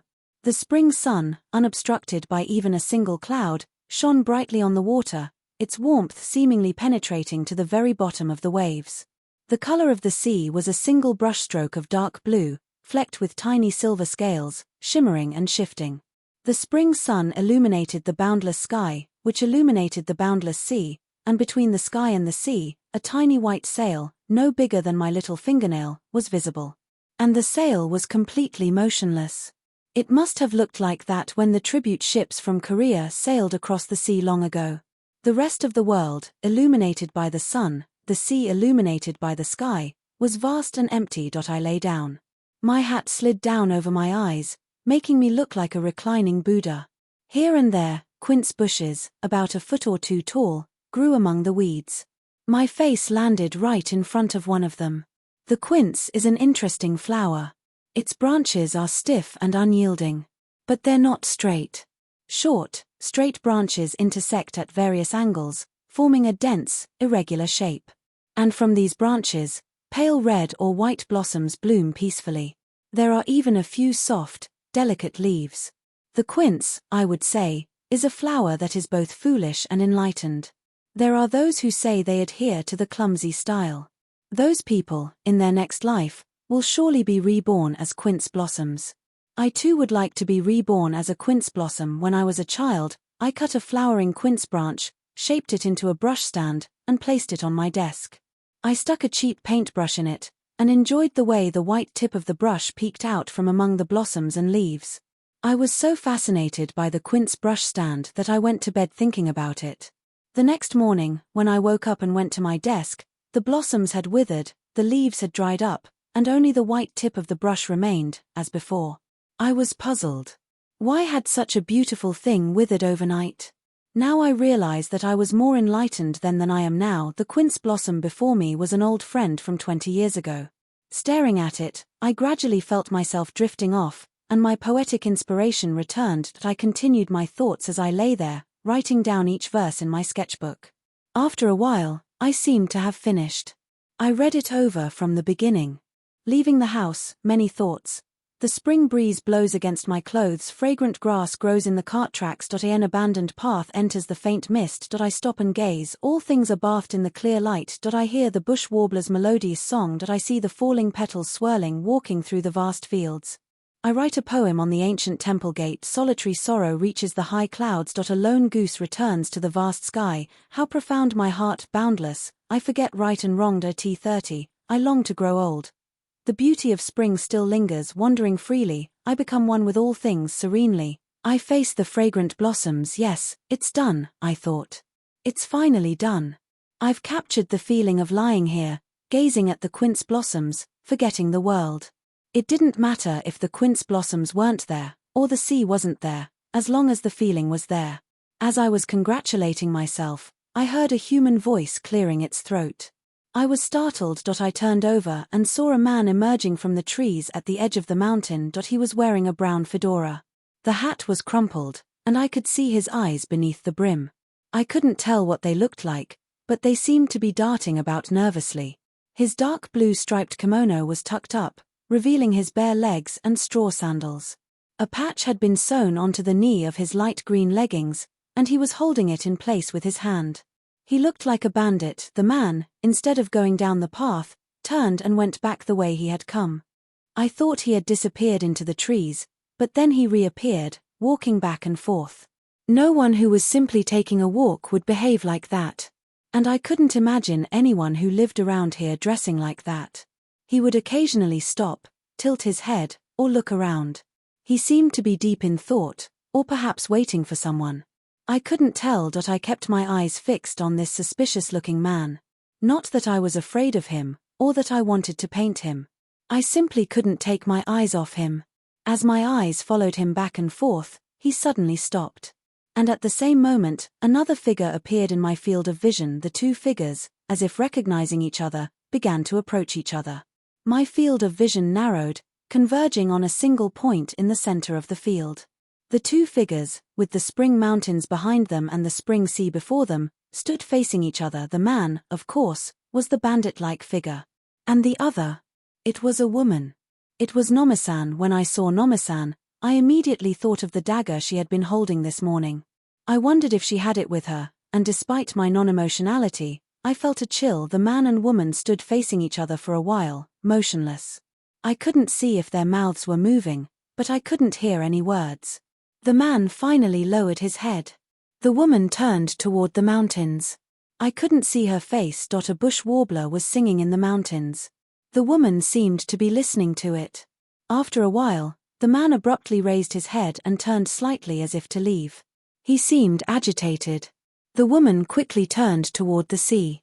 I saw what looked like the hilt of a sword protruding from her sash. The man turned and began to walk away. The woman took 2 steps, following him. She was wearing straw sandals. Had the man stopped because she had called out to him? As he turned around, the woman's right hand dropped to her sash. This was dangerous. What emerged from her sash was not the 9.5-inch dagger I had expected, but a small, purse-like object. She held it out in her hand, and a long cord dangled from it, fluttering in the spring breeze. 1 foot forward, her upper body slightly arched, her white hand outstretched, offering the purple purse. This pose alone would make a fine painting. The purple purse, separating the 2 figures by a few inches, was skillfully linked to the man's turning body. Neither too close nor too distant, I thought, is the perfect way to describe this moment. The woman seemed to be pulling forward, while the man seemed to be pulled backward. And yet neither of them was actually moving. The connection between them ended abruptly where the purple purse ended. The 2 figures formed a beautiful composition, and yet their faces and clothes were in stark contrast, which made the scene even more interesting from a painter's point of view. The man, short and stocky, with a dark complexion and a bushy beard, and the woman, tall and slender, with a pale, oval face, a long neck, and sloping shoulders. The man, a rough-looking, uncouth bandit in wooden clogs, and the woman, an elegant figure in a simple kimono, her upper body gracefully arched, her movements refined. The man's worn-out brown fedora and dark blue striped kimono, and the woman's lustrous black hair, the glimpse of her colorful obiage beneath her black satin sash. Everything was perfect. The man reached out and took the purse. The delicate balance between the 2 figures instantly collapsed. The woman was no longer pulling, and the man was no longer being pulled. I hadn't realized how much one's state of mind could affect the composition of a painting. The 2 figures separated. There was no longer any connection between them, and from a painter's point of view, the scene had become fragmented. The man looked back once as he entered the woods. The woman didn't look back. She walked straight toward me. When she reached me, she said, "Sensei, sensei." So she had noticed me after all, yes? I said, raising my head from the quince blossoms. My hat fell off. "What are you doing there?" she asked. "I was composing a poem and fell asleep." "Don't lie. You saw what happened just now, didn't you?" "Just now? You mean that?" "Yes, I saw a little." "You saw more than a little. Come on, get up. Come out of the quince blossoms." I obediently emerged from the quince blossoms. "Do you still have something to do in the quince blossoms?" she asked. "No, I'm done. I was thinking of going back." "Shall we go together?" "Yes." I obediently retreated into the quince blossoms, picked up my hat, gathered my painting supplies, and began to walk with Nomi-san. "Did you paint anything?" she asked. "No, I gave up." "You haven't painted a single picture since you arrived, have you?" "No. It's a shame to come all this way to paint and not paint anything." "It's not a shame. I'm enjoying myself." "Oh, why?" "Because painting or not painting, it all comes to the same thing." "Is that a joke?" "Ho ho ho. You're very easygoing. You have to be easygoing in a place like this, or there's no point in coming. You have to be easygoing wherever you are, or there's no point in living. I don't care if people see me like that." "You shouldn't care." "Do you think so?" "What did you think of that man?" "Let me see. He doesn't seem very wealthy." "Ho ho. You're a good judge of character. You should be a fortune teller." "He came to ask me for money. He said he was too poor to stay in Japan any longer." "Where did he come from?" "The castle town." "That's quite a distance." "Where is he going?" "To Manchuria, he says. To make his fortune, or perhaps to die. I don't know." I looked up at the woman's face. A faint smile lingered at the corners of her mouth. I didn't understand what it meant. "He's my husband," she said suddenly. It was so unexpected that I was completely stunned. I hadn't intended to ask her about her personal life, and I'm sure she hadn't intended to tell me. Surprised, she asked, "Yes, a little." "Not my present husband. My ex-husband." "I see. So, that's all. Is that so?" "There's a beautiful white-walled house among the orange trees. It looks like it belongs to someone important." "Whose house is it?" "It's my brother's house. Let's stop by on our way back. I have an errand to run." "Do you need something?" "Yes, I have a message to deliver." "I'll go with you." We reached the bottom of the narrow path and, instead of going down to the village, turned right and climbed for about a cho, until we reached a gate. Instead of going to the front entrance, we went around to the side. The woman walked briskly, and I followed her. There were 3 or 4 palm trees in the south-facing garden, and beyond the earthen wall were orange trees. The woman sat down on the edge of the veranda and said, "What a beautiful view. Look." Yes, it is beautiful. The house was quiet, devoid of any human presence. The woman didn't speak, and didn't seem to be in any hurry. She simply sat there, gazing at the orange trees below. I wondered what her errand was. Finally, since there was nothing to say, we both sat in silence, looking at the orange trees. The afternoon sun, warm and bright, shone on the mountainside, and the orange leaves, their undersides exposed, shimmered and glowed. Then a rooster crowed loudly from the direction of the barn. "Oh dear," the woman said. "It's almost noon.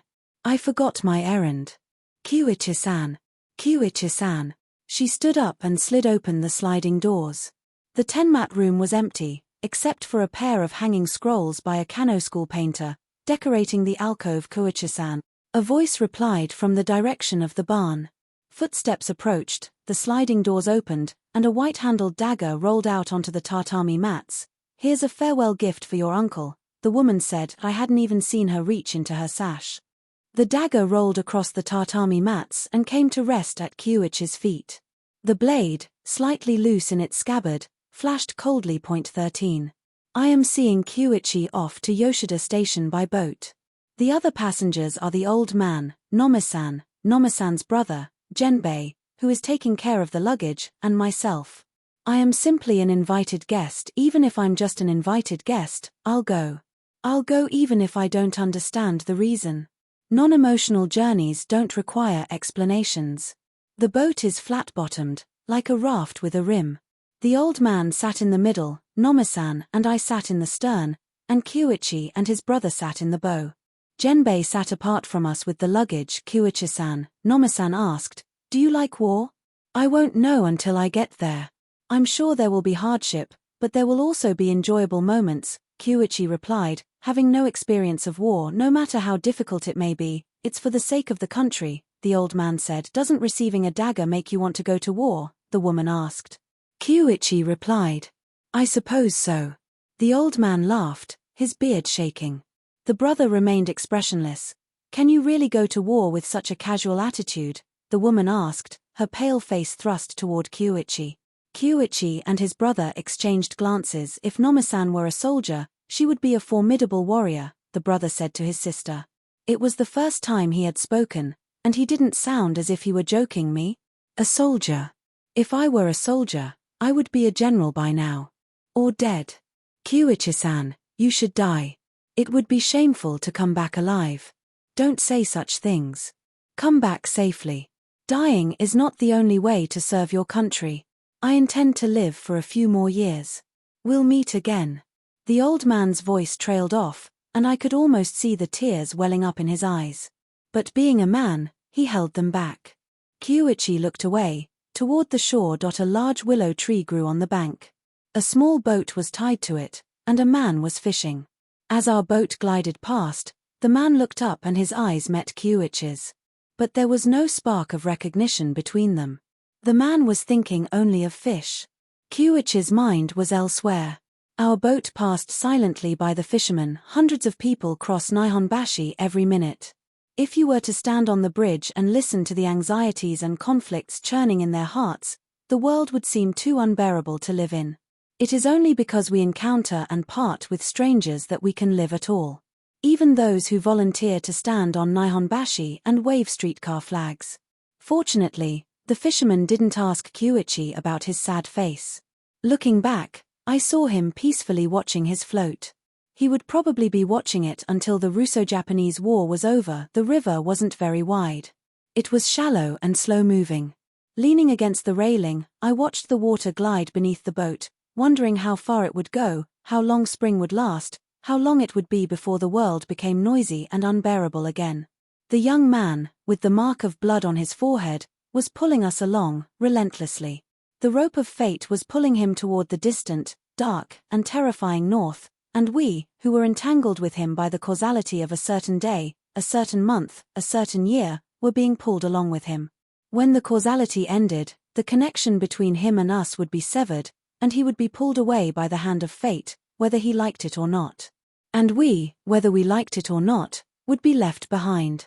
We could beg, we could struggle, but the rope would not hold. The boat glided smoothly along the river. The banks were lined with horsetails. Willow trees grew along the embankment. Here and there, thatched roofs and sooty windows appeared among the trees.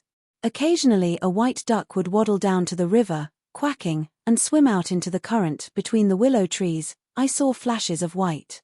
Peach blossoms, I thought. I could hear the rhythmic sound of a loom. And between the clacking of the loom, a woman's voice, singing, "Ha-ah, Ayu," drifted across the water. I couldn't understand the words. Sensei, Nomisan said, "Paint my picture." Kyuichi and his brother were talking about the army. The old man had fallen asleep. "All right," I said, taking out my sketchbook. I wrote, "In the spring breeze. The satin sash loosens."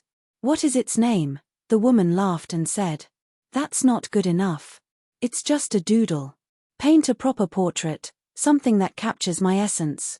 "I would like to, but your face alone won't make a good painting." "That's not very flattering."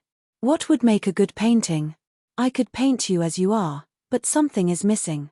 It would be a shame to paint you without it. I can't help what I look like. I was born this way. Faces can change. At will." "Yes. You're making fun of me. You're the one who's making fun of me, saying that. Then show me how my face can change." "It changes every day." The woman turned away in silence. The riverbanks were now level with the water, and the fields along the river were covered with clover. Bright red blossoms, scattered like drops of paint, seemed to dissolve in the hazy spring landscape, stretching endlessly, and in the sky above, a single, majestic peak exhaled a wisp of cloud.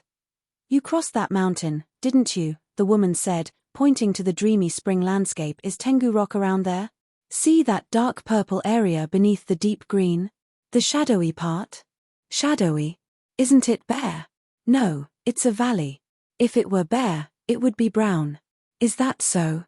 In any case, Tengu Rock is somewhere behind that mountain. Then the 7 bends must be further to the left.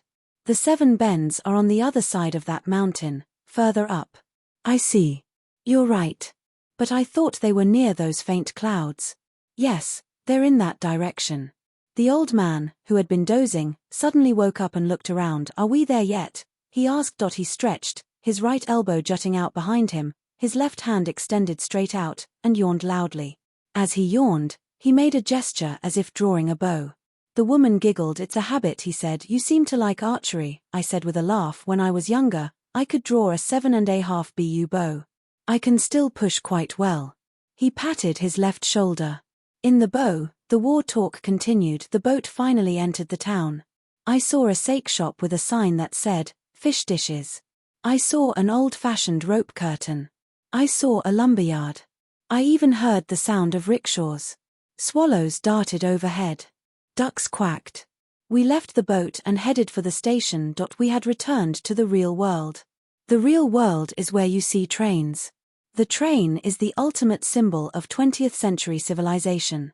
Hundreds of people are packed into the same box, hurtling through space. There is no compassion, no mercy. Everyone is transported at the same speed, stopping at the same stations, equally benefiting from the blessings of steam. People say they ride the train. I say they are loaded onto it. People say they go by train. I say they are transported. Nothing is more dismissive of individuality than the train. Civilization, having developed individuality by every possible means, now tries to crush it by every possible means. It gives each person a few square feet of space, and says, "You can sleep or wake as you please within this space." And at the same time, it erects an iron fence around this space, and says, "You cannot go beyond this fence." It is only natural that those who are free within this space should want to be free outside it as well. The unfortunate citizens of civilization are constantly gnawing at this iron fence, howling in protest. Civilization, having unleashed the tiger of individual freedom, now cages it, maintaining the peace of the world. But this is not true peace. It is the peace of a caged tiger in a zoo, glaring at the spectators. If even a single bar of the cage were to break, the world would be plunged into chaos. The Second French Revolution would begin. The individual revolution is already underway. The great Scandinavian playwright Ibsen has given us countless examples of this impending revolution. Every time I see a train hurtling blindly through the darkness, treating all its passengers like freight, I compare the individuals trapped inside to the indifferent machine that carries them, and I think, dangerous, dangerous. Be careful, be careful. The modern world is full of such dangers. The train, hurtling through the darkness, is a prime example. I sat down at a tea house in front of the station and contemplated the train while gazing at a mugwort rice cake. It wasn't something I could write in my sketchbook, or even talk about, so I simply ate the rice cake and drank my tea in silence. Two men in straw sandals were sitting on stools across from me. One was wrapped in a red blanket, and the other had a patch on the knee of his light green leggings, which he was holding in place with his hand. "So it's no use?" one of them asked. "No use," the other replied. "It would be nice if we had two stomachs, like a cow. Two would be perfect. If one went bad, you could just cut it out." This rustic fellow apparently had stomach trouble. They knew nothing of the winds that blew across the fields of Manchuria. They were unaware of the evils of modern civilization. They had probably never even heard the word revolution. They probably didn't even know how many stomachs they had. I took out my sketchbook and sketched them. A bell rang. I had already bought my ticket. "Let's go," Nomi-san said, standing up. "All right," the old man said, also standing. We went through the gate and onto the platform. The bell continued to ring with a roar. A long, white snake of civilization came slithering along the iron tracks, spewing black smoke. "This is it, then," the old man said. "Goodbye," Kyuichi said, bowing his head. "Come back dead," Nomi-san said again. "Has the luggage arrived?" the brother asked. The snake stopped in front of us. Several doors opened along its side, and people got on and off. Kyuichi got on. The old man, the brother, Nomi-san, and I remained on the platform. Once the wheels began to turn, Kyuichi would no longer belong to our world. He would be transported to a distant, unfamiliar place. A place where people worked in the midst of the smell of gunpowder, and slipped and fell in the red mud. A place where loud noises echoed in the sky. Kyuichi, who was about to go to such a place, stood by the window, silently watching us. The causal connection between him and us, the connection that had pulled us from the mountains, was about to be severed. It was already beginning to fray. The open doors and windows of the train, the visible faces, the 6-foot gap between those who were leaving and those who were staying, the connection was already fraying. The conductor hurried past, slamming the doors shut. With each slam, the distance between those who were leaving and those who were staying increased. Finally, the door of Kyuichi's compartment slammed shut. The world was now divided in two. The old man involuntarily stepped closer to the window. The young man leaned out. "Be careful," a voice said. "We're about to leave." The relentless iron wheels began to turn, their rhythm accelerating. The windows passed by one. Kyuichi's face grew smaller and smaller, and as the last third-class carriage passed in front of me, another face appeared at the window. It was the bandit-like figure, his brown fedora pulled low over his eyes, his bearded face peering out wistfully. His eyes met Nomi-san's. The train began to move. The bandit's face disappeared. Nomi-san stood there, watching the departing train, a dazed expression on her face. And in that dazed expression, I saw, for the first time, a look of profound pathos. "That's it," I exclaimed, tapping her on the shoulder. "That's what was missing. Now I can paint you." The painting in my mind was finally complete.